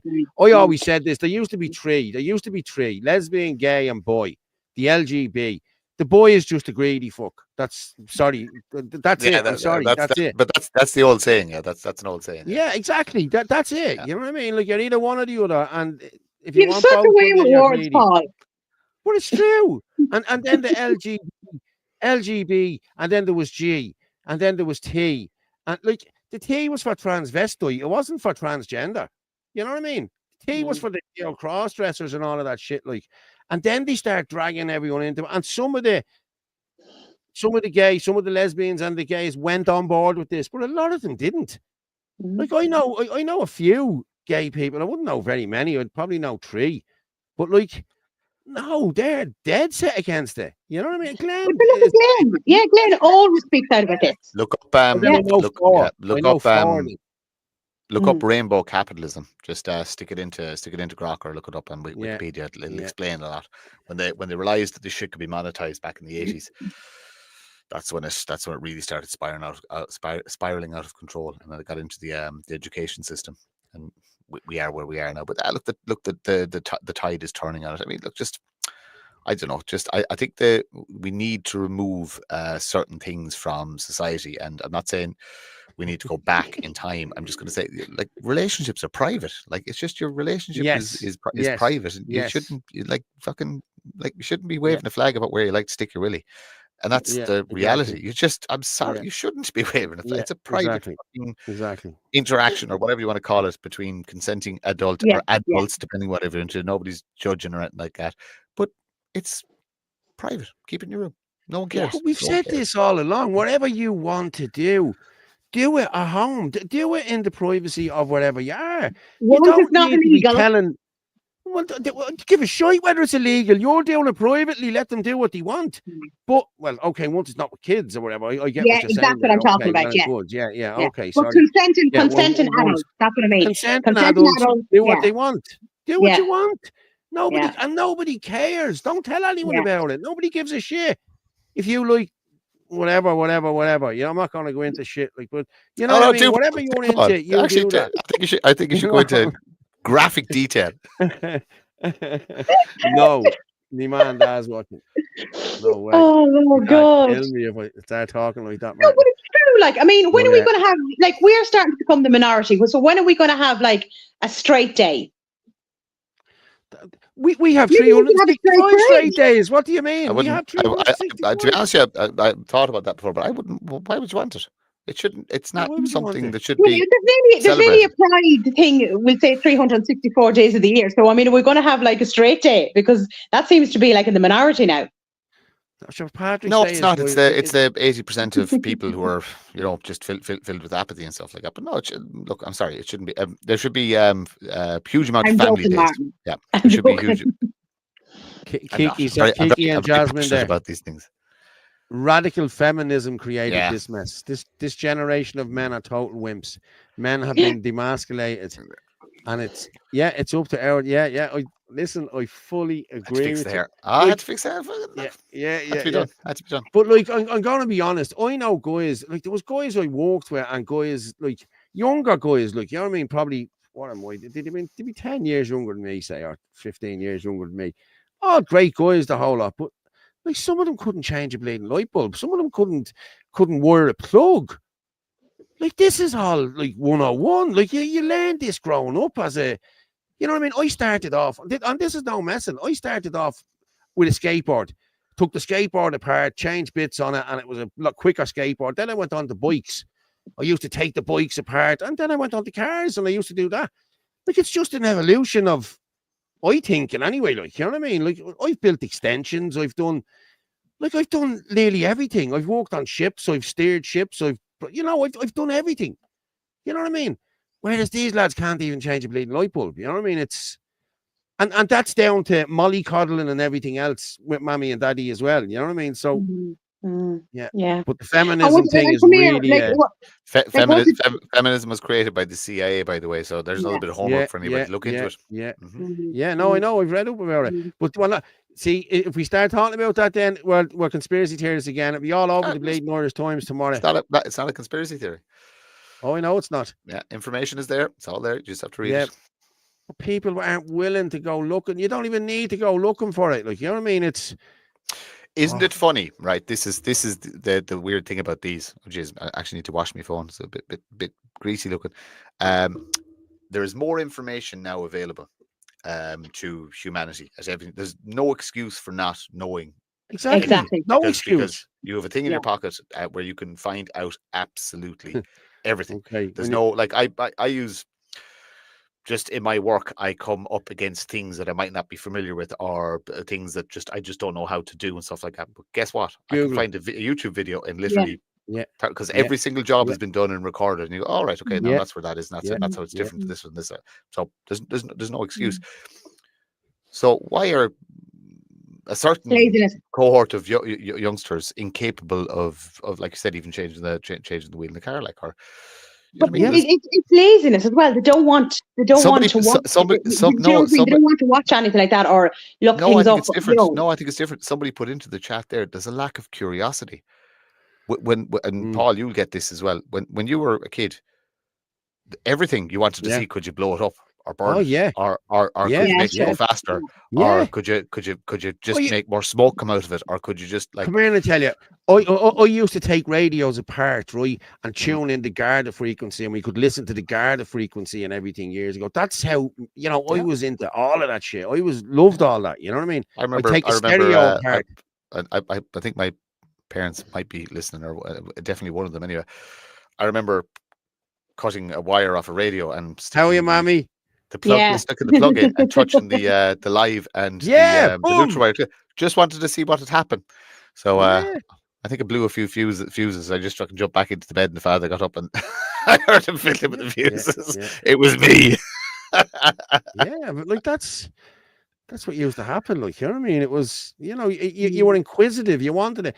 Like, I was like my dad's shadow. I was like my dad's shadow. I was, you know, that I was everywhere with my dad. I used to be watching everything my dad did. I watched, and my dad was handy in the house. My dad did everything in the house himself. Like, you know what I mean? Plumbing, the whole lot, everything. And you know, so that's where I got it from. You know what it is? Sorry, I didn't use the right word. Well, there is maybe a little bit of laziness. There's no attention span anymore. Like, you see it with videos. They'll watch maybe a minute, 30 seconds, a minute, and then they've gone. Do you know, there's just no attention span anymore. You know, to actually sit down and watch things properly. Yeah, it's true. Useless heroes, Paul. No curiosity. Yeah, Kieran Martin. And they wonder, Audrey, I wonder, is it most colleges like this? All the colleges have the kids brainwashed now. Communist factories. Every one of them. Yeah. You know, it's been pushed, and hold on, 2,000 years. What do you say, Jaden, Chris? Paul, you had 2,000 years to learn all of this. Yeah, now you see, you're ahead of people, Paul. Now you have to remember that, like, you know. Paul, stick up the buy me a copy link, please. Oh, yeah. Banners there. Lads, we're up to 1,400 there now. Fair play to everyone. Brilliant. Thank you very much. And lads, if you want to buy a coffee there, buy stripe.com. I'll actually throw it into the buy him a coffee, buy me a Bulmers. Yeah. I'm never drinking again. Oh, I tell you. Yeah. Look, I was the only respectable one that night. Honest to God. We know what you were, Paul. I was supposed to go into Shinadina Patrol as well on Saturday night, and so I left where we left, and I went to Waterford, did that, and I eventually got home, and I crashed on the couch, and I mean, I just crashed, and just I didn't wake up till stupid o'clock, like, so apologies to you know, if any of you are watching that I didn't make it in, but I just. I was the same. I got a breakfast roll. I got a breakfast roll. Huh? What? I sent over a couple of photographs from that night. I know you did. Yeah, I'll put them up now in a minute. But I got a breakfast roll in the garage. Yeah, I got a breakfast roll in the garage in Anthony's, and I had it on the way home. You know what I mean? And I just came in and I just sat in the sofa, and I woke up at 7:15. I thought, happy bleeding days. It was deadly. It was a great kip on the sofa. That's actually there's the baby. There's the baby. Look. Where? Where's what? Look, Martin. It was you, Eda. Yeah, I'm just listen. But I used to take apart everything. Yeah, I used to take apart everything. I really did. And my man, dad, tell you, like, you know what I mean. But if people needed that and fixed, it was sent in to me to, you know, to do different shit for them and all. Like, I used to fix phones, and the reason I knew how to do it was I used to go onto iFixit and watch the video on it and show you how to do it. So I was making a good few quid fixing iPhones years ago, like, you know what I mean. I was buying the, you know, you were buying the screens for little or nothing, like, and then, yeah, listen, there's a lot of money to be made in it, you know. A lot of money. Martin, it was you with the fuses, yeah, that's it. There, I got battered sausage in the garage. Sarah got battered sausage in the garage. I got the roll. I got the whole lot on it. Oh, it was bleeding lovely. I know. And then you messaged me. What time did you go at all? I don't even remember. I think you didn't remember about 2 hours before that. Oh, probably 3 hours before it. Jesus Christ. I don't listen. What time was that? Oh no, I was home at 4 o'clock. Okay, by the way, lads, we're live, so relax with this. Yeah. Let's just whatever agree to this. It's all good fun. was all good fun. Yeah. I know. Look, it was good to have a nice get together. Just so everybody knows, there was 2 separate meetings and about 3.5 hours of work done before any drinks and beverages happened. So we actually 2 very productive meetings. It was good work.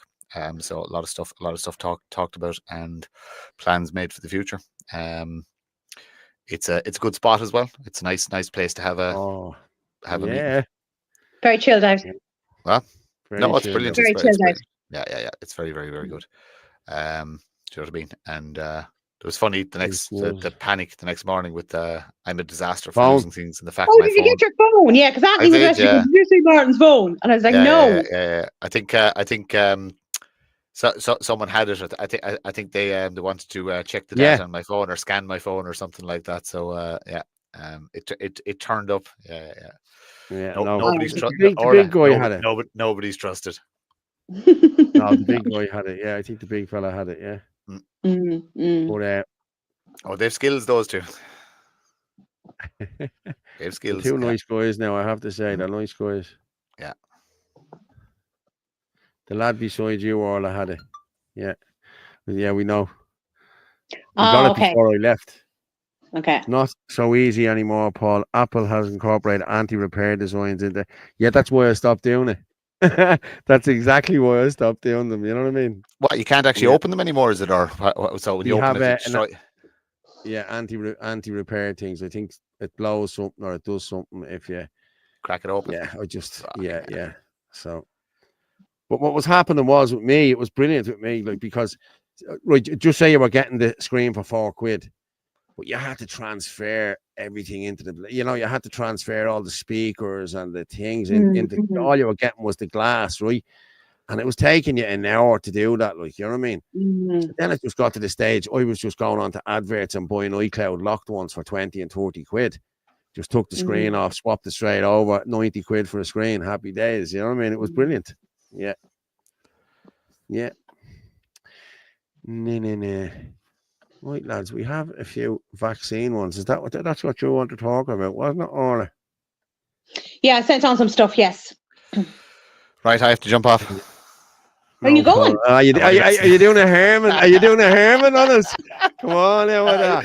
I knew when you'd pick up and I'd be going. No, I'm just gonna go boil the kettle and make coffee. I'll be back in 5 minutes. That's okay. I'm gonna just play this, yeah. We'll give you permission, Martin. Thank you, Orla. We talk about okay, I'm gonna just go with a compilation of doctors. These doctors are these doctors are all, they were never told what the vaccines were or what's in them. All they were told was how to administer them and how many of them they had to administer. That they're all safe and effective. All safe and effective. Right, we play this and come back. So when you first started out to be a doctor, what kind of training did you get on vaccines? Honestly, I don't remember very much conversation at all. We were just taught that they help prevent disease. We were told on our rotations that vaccines were safe and effective. Here's the schedule. We are not taught what's in those vaccines.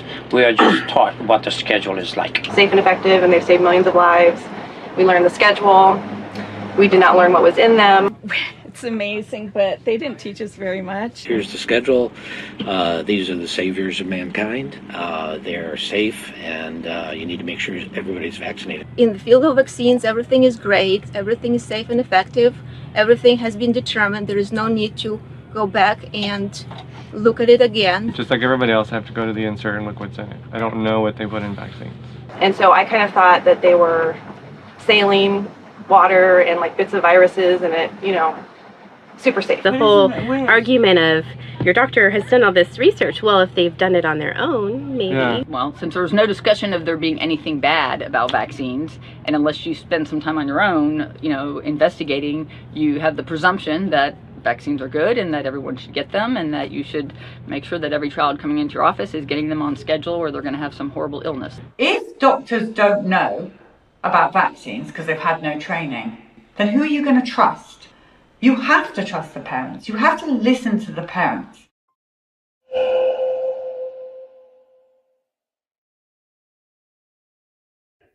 That's crazy, isn't it?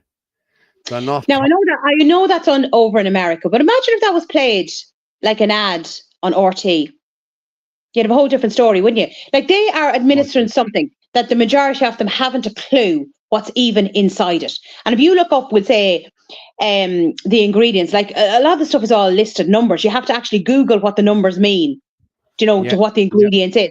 And they're right. There's a lot of people out there just think, oh, it's water, it's saline, and a bit of virus inside it, and that's it. But it's not. There was mercury in them. There was aluminium in them. Like, aluminium is highly toxic to the body. We reckon that's probably what's leading to the likes of the neurological issues like autism and all that. Yeah. Well, listen, we played. You were here with me towards the night. You listened to what Robert Kennedy said the other night, and you can't really dispute this now. But you know what I mean? I don't heavy metals into people. You know what I mean? Without having some sort of effect. Yeah, it's true. It's true. But then we have the childhood. All these new childhood vaccines now are going to be mRNA technology. mRNA, yeah. That's the problem here now. You know what I mean? The squirty up the nose one, the whole lot. They're all the flu ones. They're going to be all mRNA. So this is nanoparticles and everything. Like people, like, this is not a conspiracy anymore. Like these vials have been checked out for stuff that's in them, and people have seen it and they published it. It's published, it's peer-reviewed studies and everything now done on this. So listen, we'll go with this and we'll come back and talk in a minute. Every childhood vaccine is going to be mRNA. They're integrating it into every single one. So they're changing the childhood vaccines to something new. They won't go through reapproval. They won't go through anything. They'll just change them. And all of the childhood vaccines are going to be gene therapies. So if you get your child a vaccine of any type, it's going to be a gene therapy. It's going to alter their genetics. That's the game. That's where the money is. That's where this is going. People don't care. These guys don't care about the COVID vaccine because they've made their money off of it. They've gathered their data. They've done their gene therapy experimentation on the population. But the thing that's dangerous is that they're tinkering with your genes. And that's what they're going to continue to do. They are now integrating mRNA into every vaccine out there. So you want to talk anti-vax? Here's anti-vax. Do not get any of them. There will not be another needle put in my arm, so help me God, for a vaccine if I have anything to say about it. Or my family.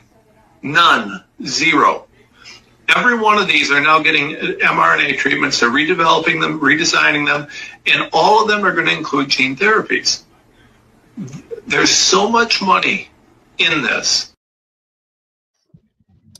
I'm sorry to hear that from Paul, my son's friend on the army. He had so many vaccines and shots for going abroad. He is now dead. He was only 24. God rest him.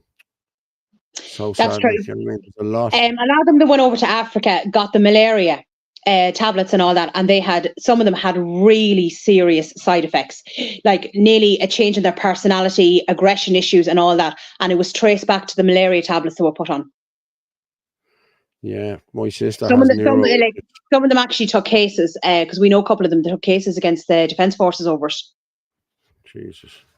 Yeah, mad, isn't it? Well, like that there now is lawyer Thomas Renz who was speaking there. Yeah. But like you're getting into CRISPR technology, which is slicing through your DNA, genetic engineering.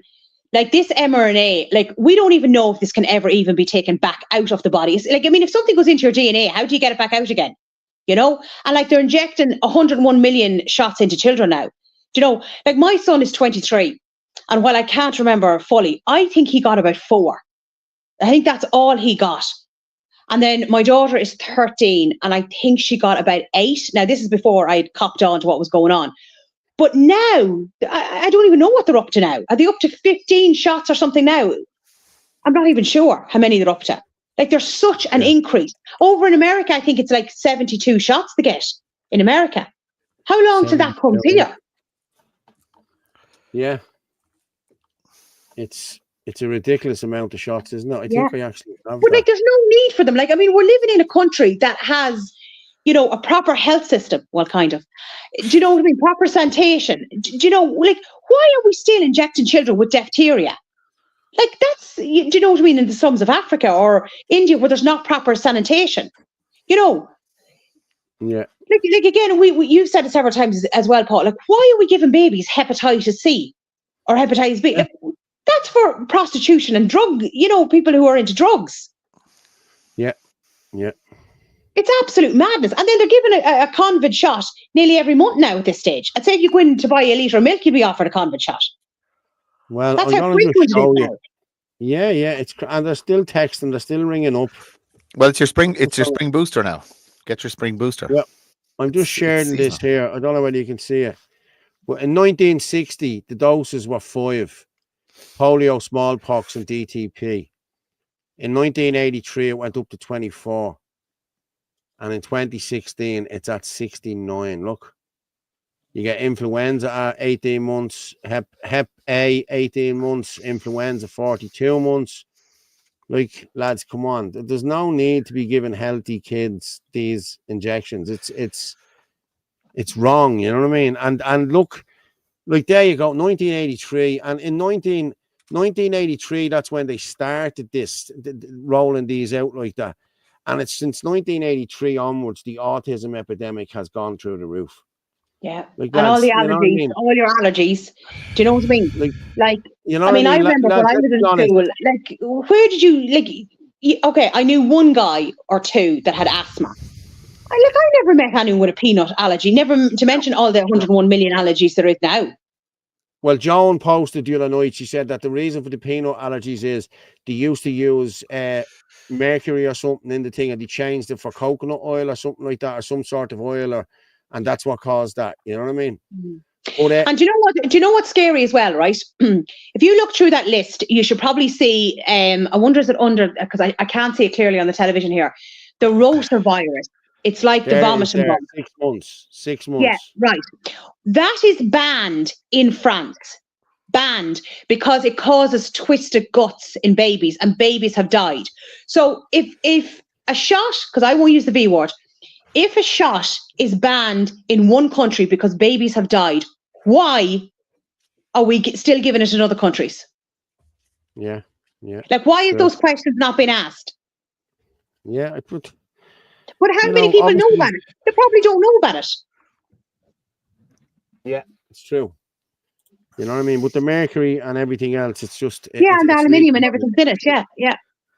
Yeah. So we don't even know what's in half of them now. Should you not remember the Pfizer vials and all that came out, and there was no instructions with them? No, list of ingredients, no nothing. So nobody knows. There's no informed consent. You have to have informed consent. Yeah. Sorry, Joan said palm oil. That's where the peanut allergy comes from. Palm oil, yeah. Yeah, they use palm oil now. Palm oil is poison. Palm oil is Nutella. Palm oil and Nutella. Aaron Brockovich. Realness, Henny. I don't know. Make me hungry, James Bond. I'm not but sure, if Aaron Brockovich's story was true, sure. I mean, people have been poisoned in their water. And look at the way that was denied. Yeah. The MMR, so in MMR, your body fights those, and it also fights the palm oil, hence nut allergy. Okay. It causes massive inflammation in the body. So all your organs and everything is inflamed. Anything that you suffer from, be it arthritis, everything, it's made worse because of the inflammation. Martin, will you send a link on to Frank there, Frank Conway? Can you send it on to him? The link to come in. Oh, yeah. I gotta go. You got it there. Yeah. Send it to WhatsApp. Copy. WhatsApp.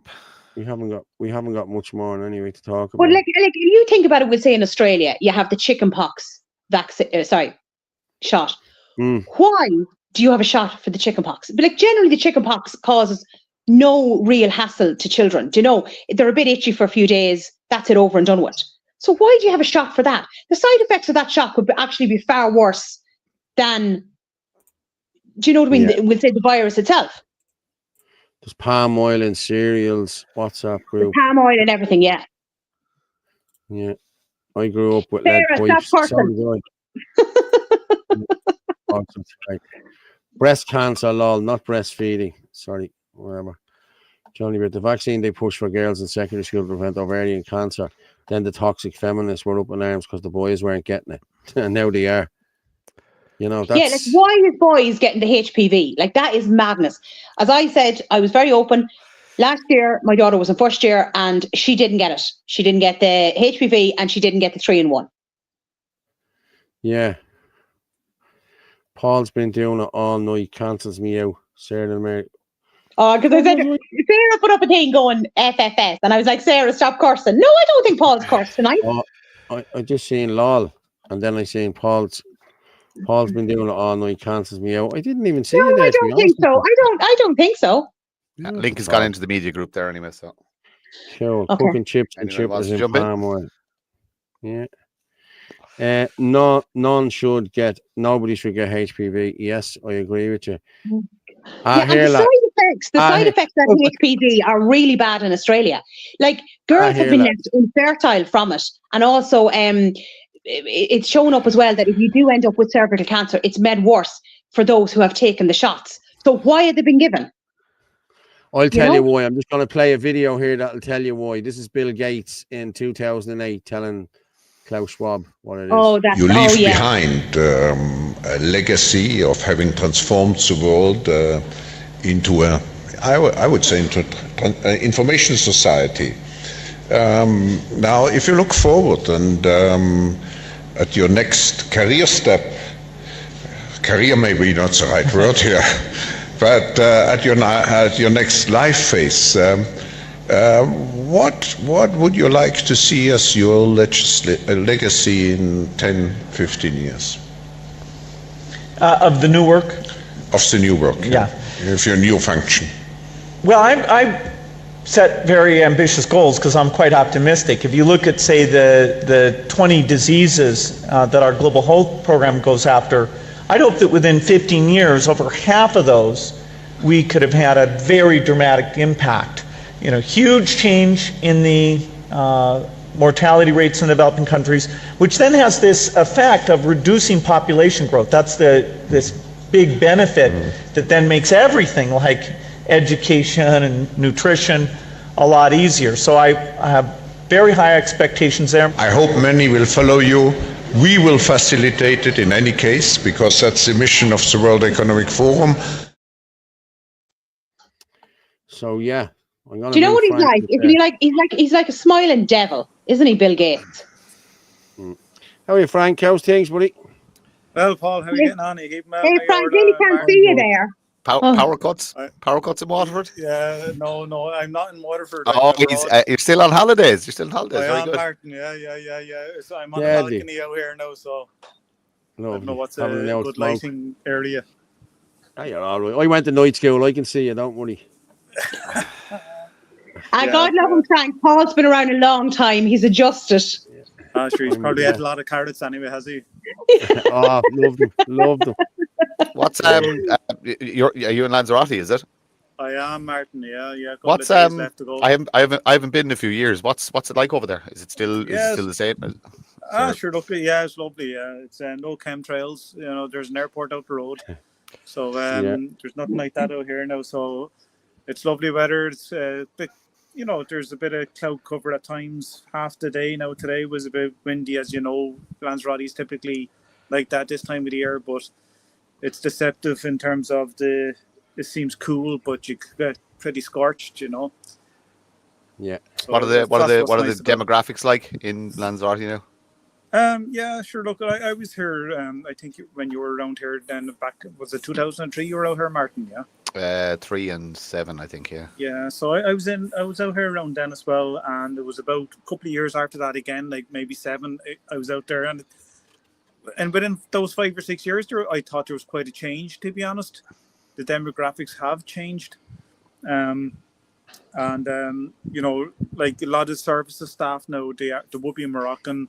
Because, you know, Lanzarote is just off the Morocco, there at the coast of Morocco. So they see it as a good way of, you know, gaining employment over on this side. A lot of Indian as well. And what's good is that there's a couple of places now that have opened up that are actually locals that are from Lanzarote, the island itself. So there's a couple of places that have opened up, like cafes and the burger bar. That are, you know, it's nice to see some locals, you know, opening up in their own, because because you speak to some people and they can't afford accommodation on the areas nearby, and they have to live up in the mountains.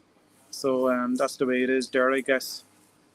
I guess it's like Ireland, you know, we live in more rural areas, or we're kind of becoming more rural than urban. I'd rather be in Lanzarote now than be sitting in Ireland now at the moment. So I'd love to be in Lanzarote. Is it pretty bad over there, Paul? Is it the weather-wise? Yeah. The weather's shite. Yeah, it's been crap. Yeah, it's been raining. What temperature is it over there, Frank? I don't know. In the 20s anyway, or the mid-20s. Okay. You know, give or take. You know, like for up until 1 o'clock it was cloudy. I brought the jumper with me, but I didn't wear it. You know. In the evening time, then you know, it got hot. Then, like, you know, it'll catch you out, and then the winds will blow. But still, that wind, you kind of deceptive, as I said. You know, people like a lot of Irish people will come over here and they know what I'm talking about. And then evening time, it's cool this time of year. But look, it's lovely weather. You know, I'm sitting outside here now at the moment, and it's great. Well, we're not one bit jealous, Frank, because I mean, it's not like we're here and it's pissing rain every day for the last few days. Yeah. It's always the same. It's always the same. Once the kids are off school, the rain pisses. Every time the kids are off, even if they're off for 3 days. Every time, Paul. Every time. Was it like that in the 80s? Was it like that in the 90s? No, it wasn't. What's going on? Like? I don't want to be. I'm going to be honest. No, I'm going to be honest. I say it all the time here, Frank.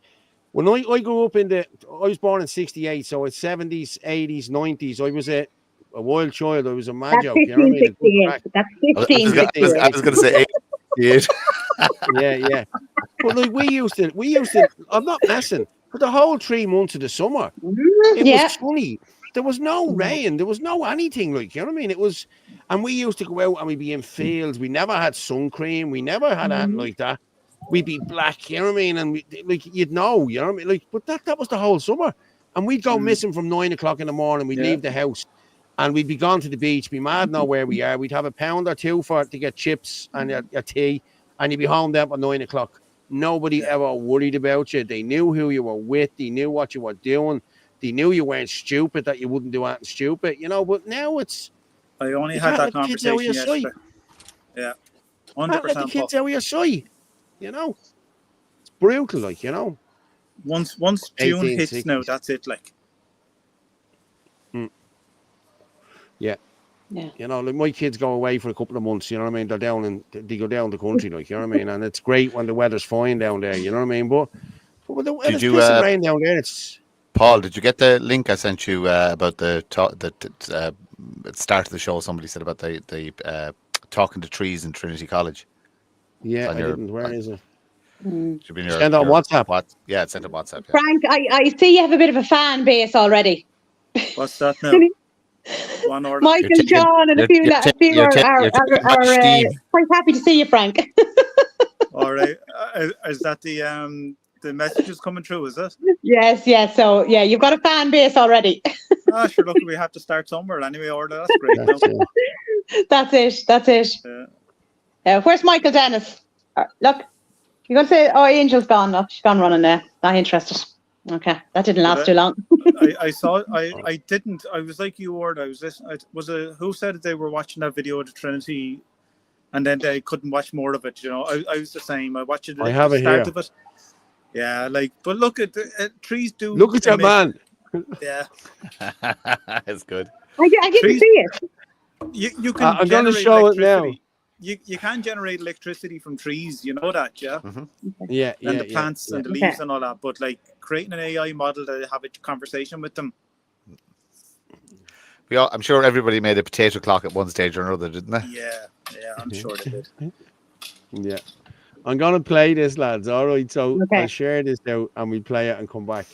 We have another while. I have it set for 2.5 hours. So we'll, hang on. Yeah. No, wrong one. Present. Share screen. Your man even looks. Yeah.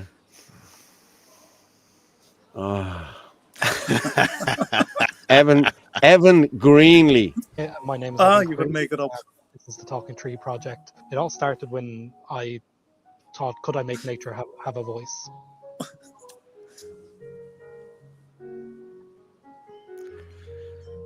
We've built an interface so people can talk to nature and talk to trees. We've taken sensors like temperature, humidity, soil moisture, soil pH, even the bioelectrical signals from the tree. We feed them into an AI model that then translates these into human language so that we can have a back and forth conversation with nature. Years ago, I shared the soil with many other tree roots. So many signals in the air. Now they're everywhere. The silence beneath me has grown. We can kind of learn its feelings, for lack of a better word, over time, but also things like if a human comes up and touches it, we can sense that. And where we want to go with the project is, can we use it in conservation? Can we actually understand what a mycelium network that connects all the trees underneath? If I touch one tree over there, does this tree feel that, and how does it feel it? That's where we're pushing the project to. Can farmers talk to their crops? Can we detect wildfires before they go out of hand by talking to nature, connecting ourselves? Stop global warming. Fuck me. Oh, swear jar. I just yes. I was. Would you share that to James Conway, by the way? Nature in general, and I feel like this Look at the colour of really her hair. helped me.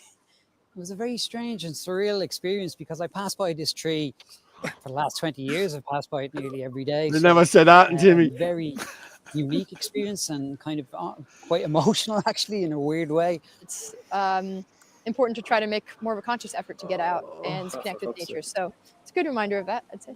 In my time, I felt summers grow hotter and longer, and winters turn less harsh.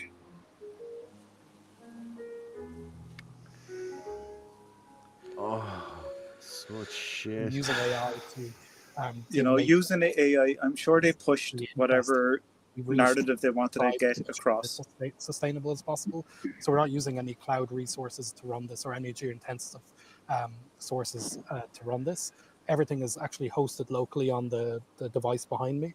The large language model, the text to speech, the speech to text, it all happens locally. So it's an AI brain that's not connected to the internet in any way that allows the tree to speak. Serenity settles in when you let the noise fall away. Right now, standing beneath my branches, you're already closer to it. How did they know the tree was a guy? What a load of bollocks. Did they? Come on, lads. But did they assume the gender of the tree? That's the question that needs to be asked, because that's clearly a man's voice. But like, we also need to know, like, is the tree upset every time a dog comes up and pees against it? Not as upset as him. Who cares? It's a fucking tree. I'm actually in Dublin tomorrow. I might put that to the test. Would you share the link to James Conway, by the way? You might benefit from that. Yeah. I'll to be honest with you, man, if you look at what he has there. He has two little raspberry pies sitting on a bleeding box with something that someone wants to hear. Like, the tree is hardly going to go, that fucking dog. Oh, your man's at the walking by me 20 years and never said hello. Now the fucker's saying hello to me today, Come on.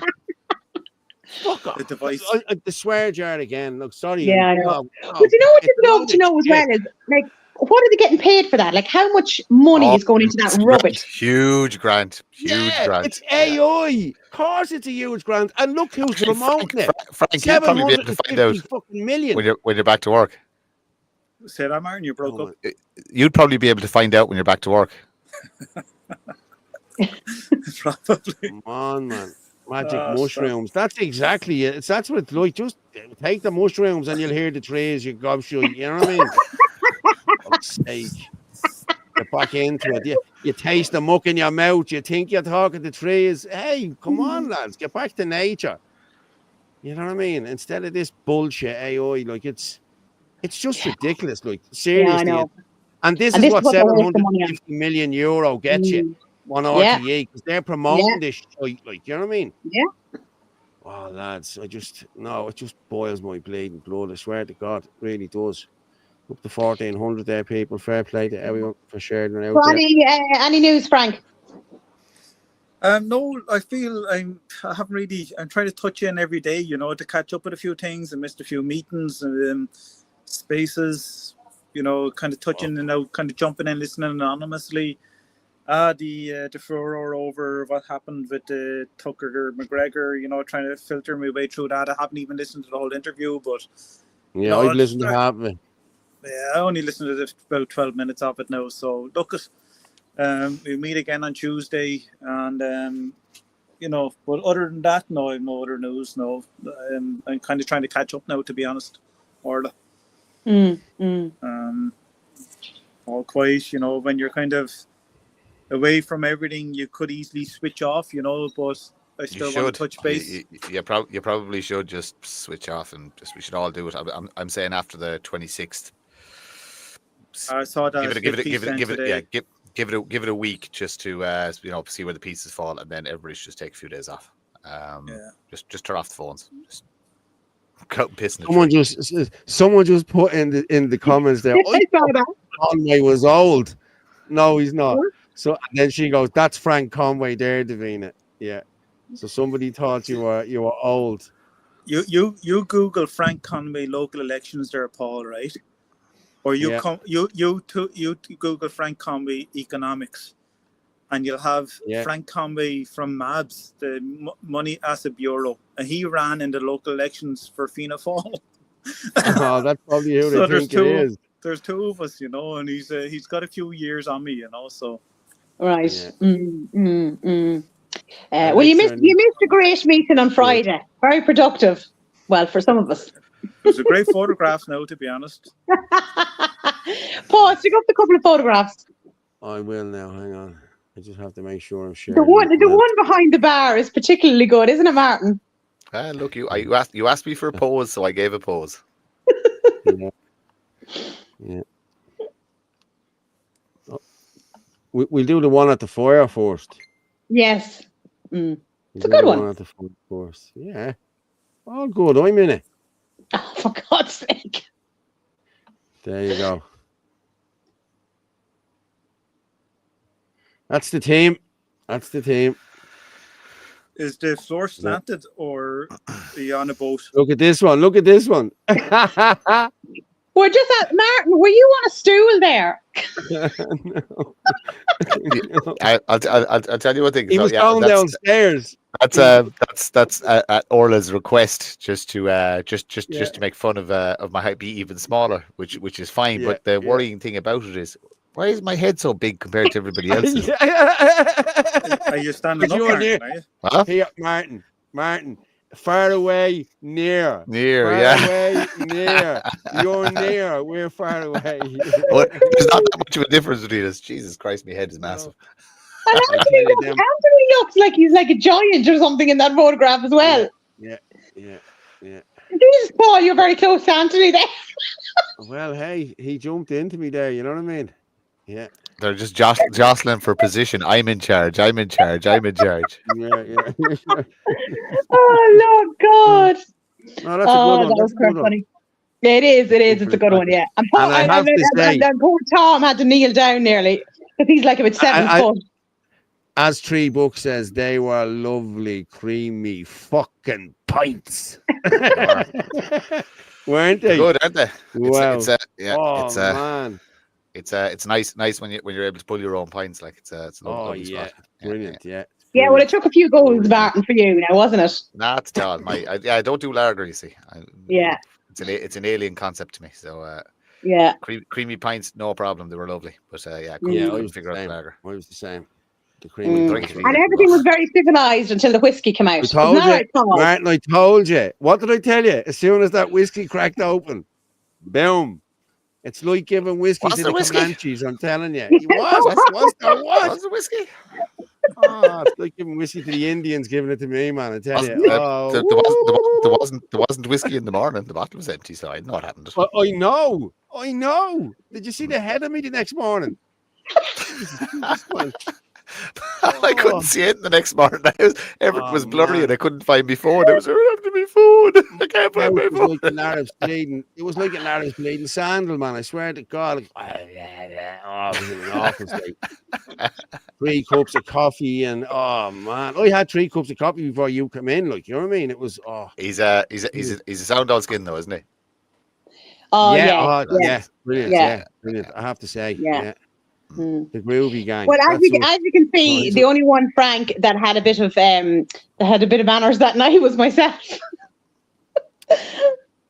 I was there keeping an eye on the rest of them. Yeah, well, you did a fucking shit job of that. Which it was kind of shit. Hang on, with your shandies. Your shandies. Hold on a minute, Martin. There's no photographs of anything, is there? No. No evidence. No. Oh God. That's good. If that was an IFP party, the video would be going all night. You know what I mean? Just to catch someone out, like. No comments. And we'll use that in 6 months. You know what I mean? Yeah, you know the idea. But no, it was good crack. Now I have to say, it was good crack.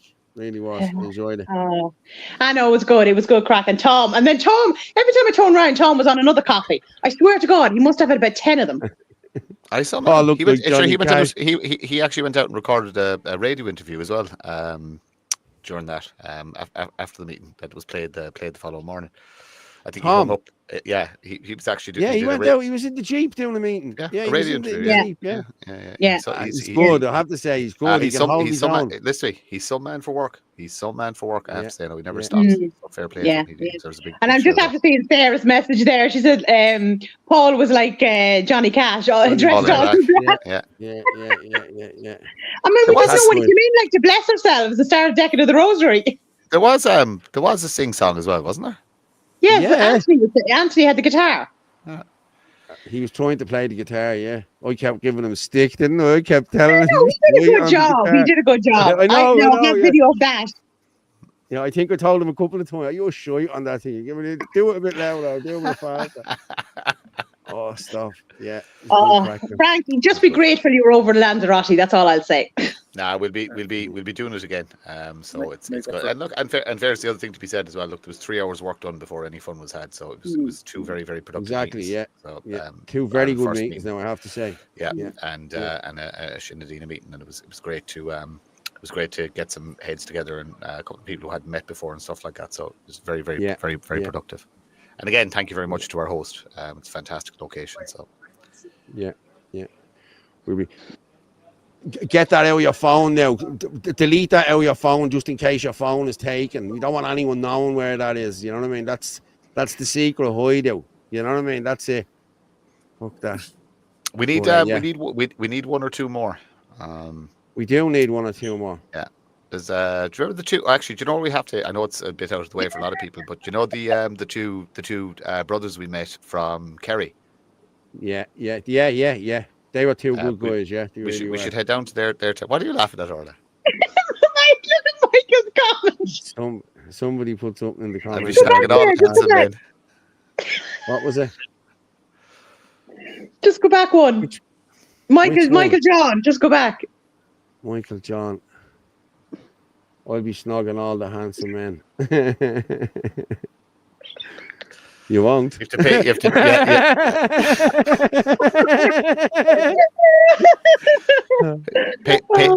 to pay your membership, and anything's possible.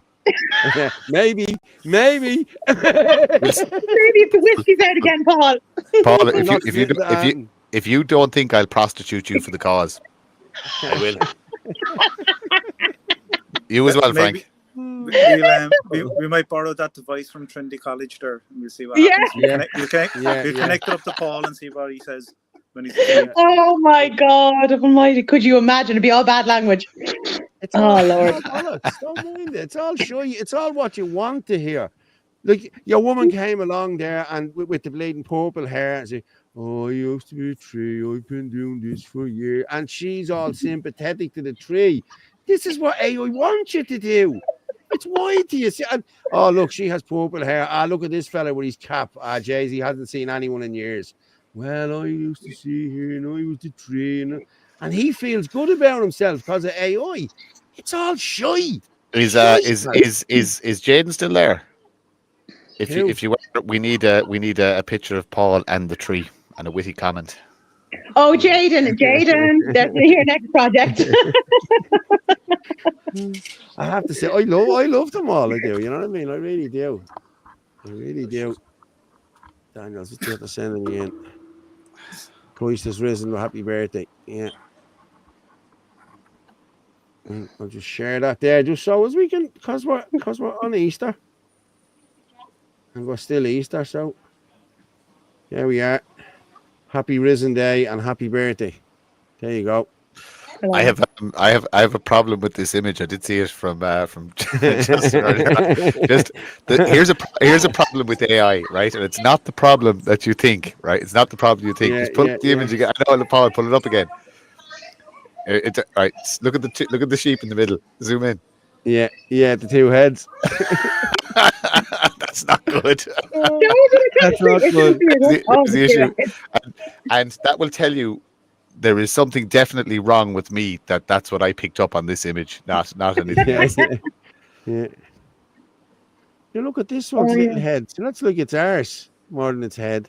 Yeah. Listen, I know. AI, I've done some of these AIs, and they do shite. Some of them do. You know, the face is all. We did it when we were trying to do the journalist thing. We were trying to set up the ICJA, the Irish Citizen Journalists Association. Okay. And I think it's still a great idea, like, you know what I mean? But we were had a constitution, the whole lot ready to go, the whole lot. And a few people said they come on board, but then they didn't come on board. So it was just shelved. But I still think it's a good idea. But we were doing these AI images then, you know what I mean? And people are just picking up, they're not real people. Look, their faces are all mushed and they're this, that, and the other. But it's getting a lot better now because you know what you're doing now. A lot of people do. It's not really. Frank and me had great fun with this one a while back. I remember trying to get the Pine Martin on a flag.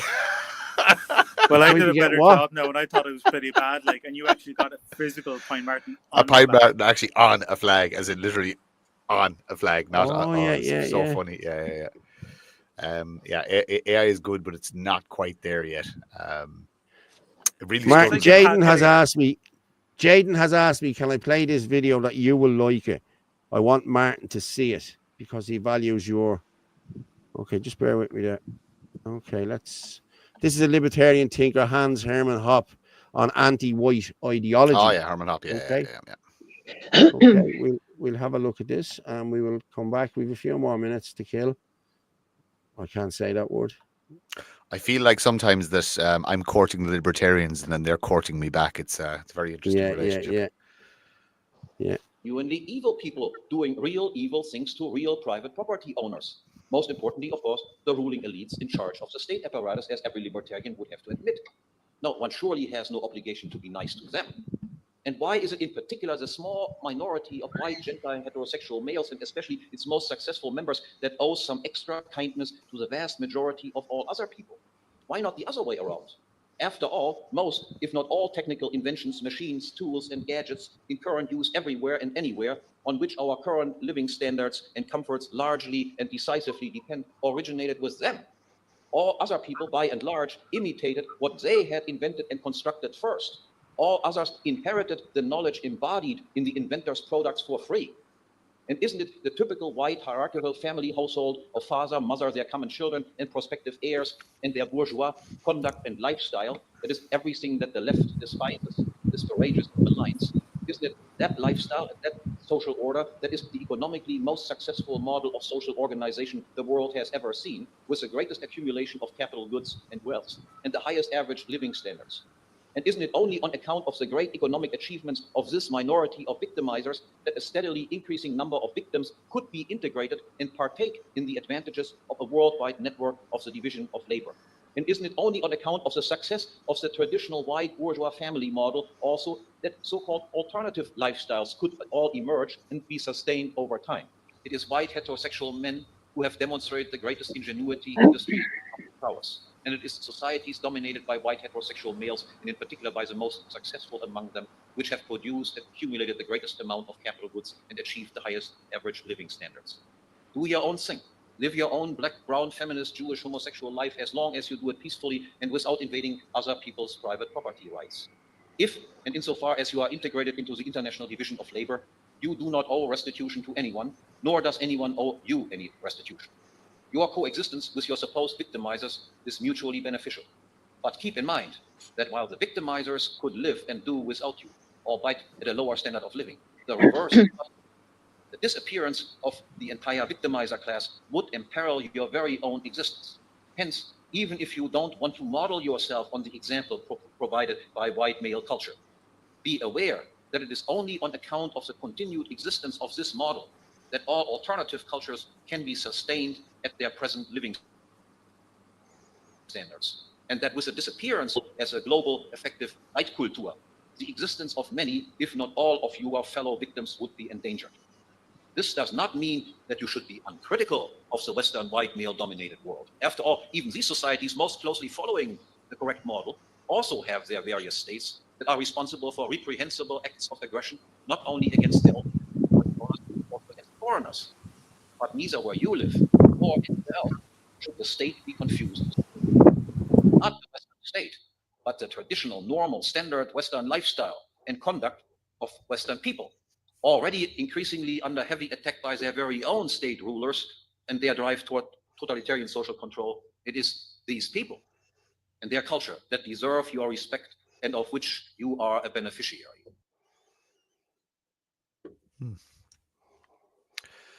Interesting stuff. Sorry, I just Frank, I muted your mic there because it was just picking up some wind during the video. It's a good. You're all right.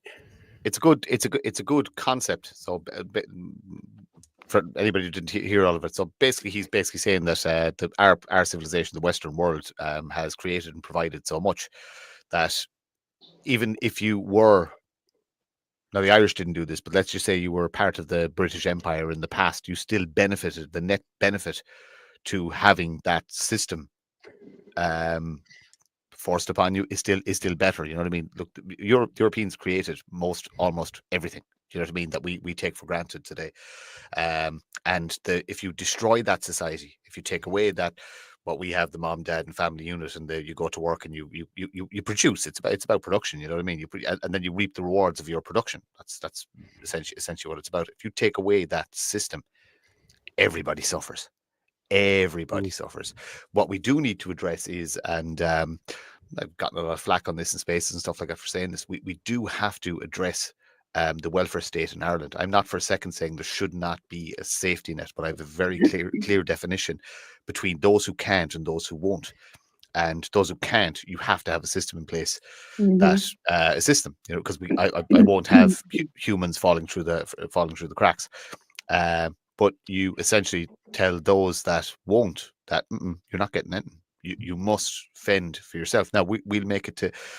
It's in one of the policies I've written that we can create a country where it's harder to fail than it is to succeed. And if you create a society where it's harder to fail than it is to succeed, then you're not going to have any social problems. You're not going to have anything because everybody will. Well, I think we lose an awful lot of voters bringing in something like that. I'm being honest with you, because the bulk.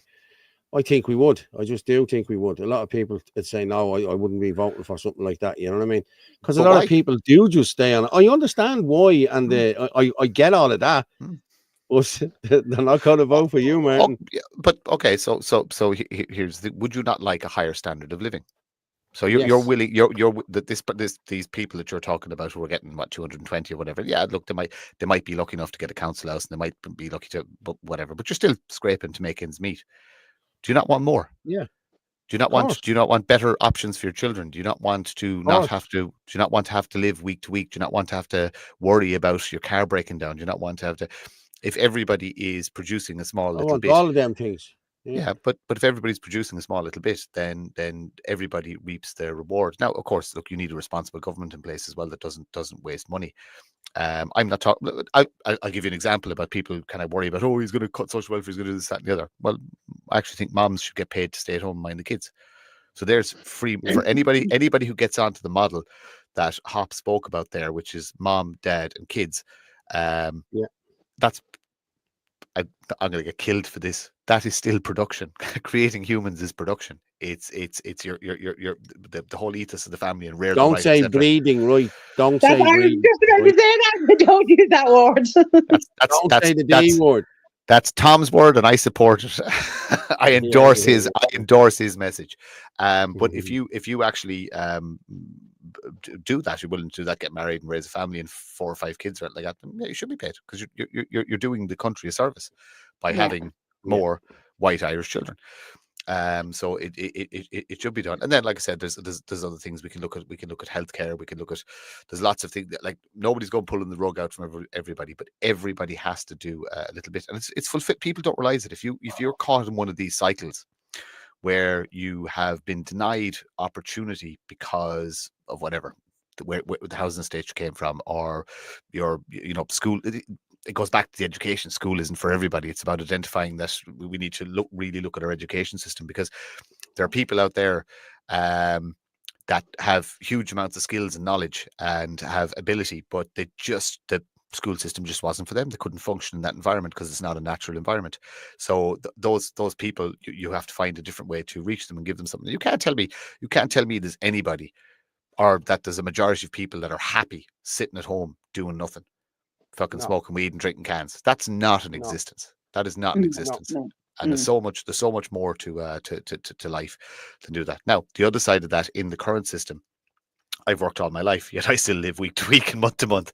Do you know what I mean? Just because of the way the system is designed. So you need to look at taxation as well. Taxation is something those who again, if you fix the education system and fix the social welfare system, you actually don't need taxation anymore, and you can actually pretty much remove income tax, which libertarians will absolutely love. It's a very, very, very long process, but like, the country is changing. It's going to go. The pendulum is going to swing one way or the other. I believe we're going to swing very, very far right in the next 10 or 15 years. I mean, very, very far right. That is not sustainable. It has to swing back to the center. But what does that center look like? And I think an awful lot of what libertarianism has to offer could be a potentially a permanent solution to managing the country from an economic level, which in turn will probably fix an awful lot of the socio elements as well that trouble society. But again, it boils back then to giving people hope and eliminating drugs from society, and there's a lot of moving parts to it. There's no one fix. But I like listening to the libertarians. And you know what? The great thing about them is they're as fucked up as we are. Sorry, it's another curse into the swear jar. They have extremes as well, because they go from absolute anarchism to kind of a soft kind of libertarianism. There's a great mix of ideas and people in there. Get on board, come in. There's a committee there for you in Ireland First, where you will have full autonomy to just basically have a think tank. That's it. Have a think tank. There's so many Twitter accounts out there that are libertarian, Dublin Libertarian Mayo, Libertarian Turn Casey, etc., etc., etc. Come into Ireland First, have a committee, sit there on your own, have discussions, have debate, throw ideas out, and that's how we fix the country. I'm actually meeting Jaden for breakfast during the week. So yeah, brilliant. Yeah. So we'll have a chat, and I'd say he wants to know about Ireland First and everything else. So hey, But like, it's great to get young fellas on board. Like, you know what I mean? It really is. And I don't mean that in a gay way, or one of them outfits with the flag standing over at the thing. You know what I mean? And it is great to get young minds on board. You know what I mean? Because our youngsters are brainwashed.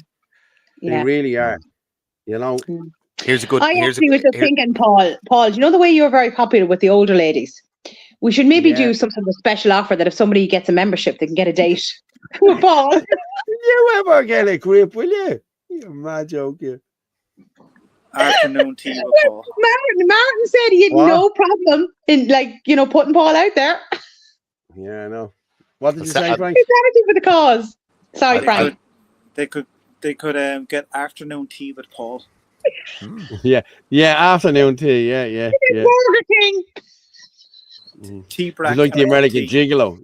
Or if you like a gigolo, is it? Is that what you're talking about? Is it? Yeah. That's all for you. Pretty much. Richard Gere. I'll do anything for this country if it means selling you. No. Yeah, we've no problem with it, Paul. I've even got my pimp gown. I'm not for sale. I'm not for sale, man. Yeah, what did you say, Martin? You've even got your what? My pimp gown on. Oh my God. Right, lads. Frank is just there going, good God, what have I got involved in? I should have taken the extra few days. Yeah, before they reconnected. Listen, hey. Well, I tell you what, Frank, I'm going to leave you. That you can. I'll drop you down there. I'll bring you back in a minute. Yeah. But I'm going to finish up. But if Paul, you want to say about Paul Fitzsimon's kissing booth, yeah, we'll do that in the 26th. And now I have to say, I'm a good kisser. I am a good kisser. Yeah, I am. Yeah, well, nice. You're fuckers, you know that. Now here, I'd have to see you and kissing. It's not going to be a glory hole job now, is it? Like, come on, you just stick the lips out. No, lads, that's not going to happen. No way. No. Well, come here. You'll have to buy me a drink or two before you kiss me.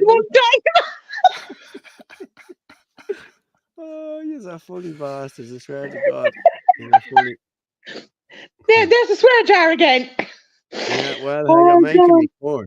You're making me course. I have a solution to the education system, which I discussed with Jared Casey, but I guarantee teachers won't be happy. I have an alternative method to that. Okay. No civil servant will be happy with anything a libertarian does, because at the end of the day, you're taking their income away from them, and you're forcing them into the private sector. They're not going to like it, but from a society point of view, it works. Someone just put in there, I had Obamacare for a while. It was amazing. Best insurance I ever had. One thing I wasn't happy Trump did away with. Well, I only heard today that it's pensions and all now he's doing away with that. Like, I've relations over there, like, you know what I mean? And I could mess with their pensions.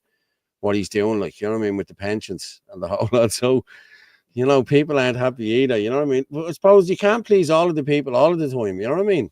Someone's going to be not happy, you know what I mean?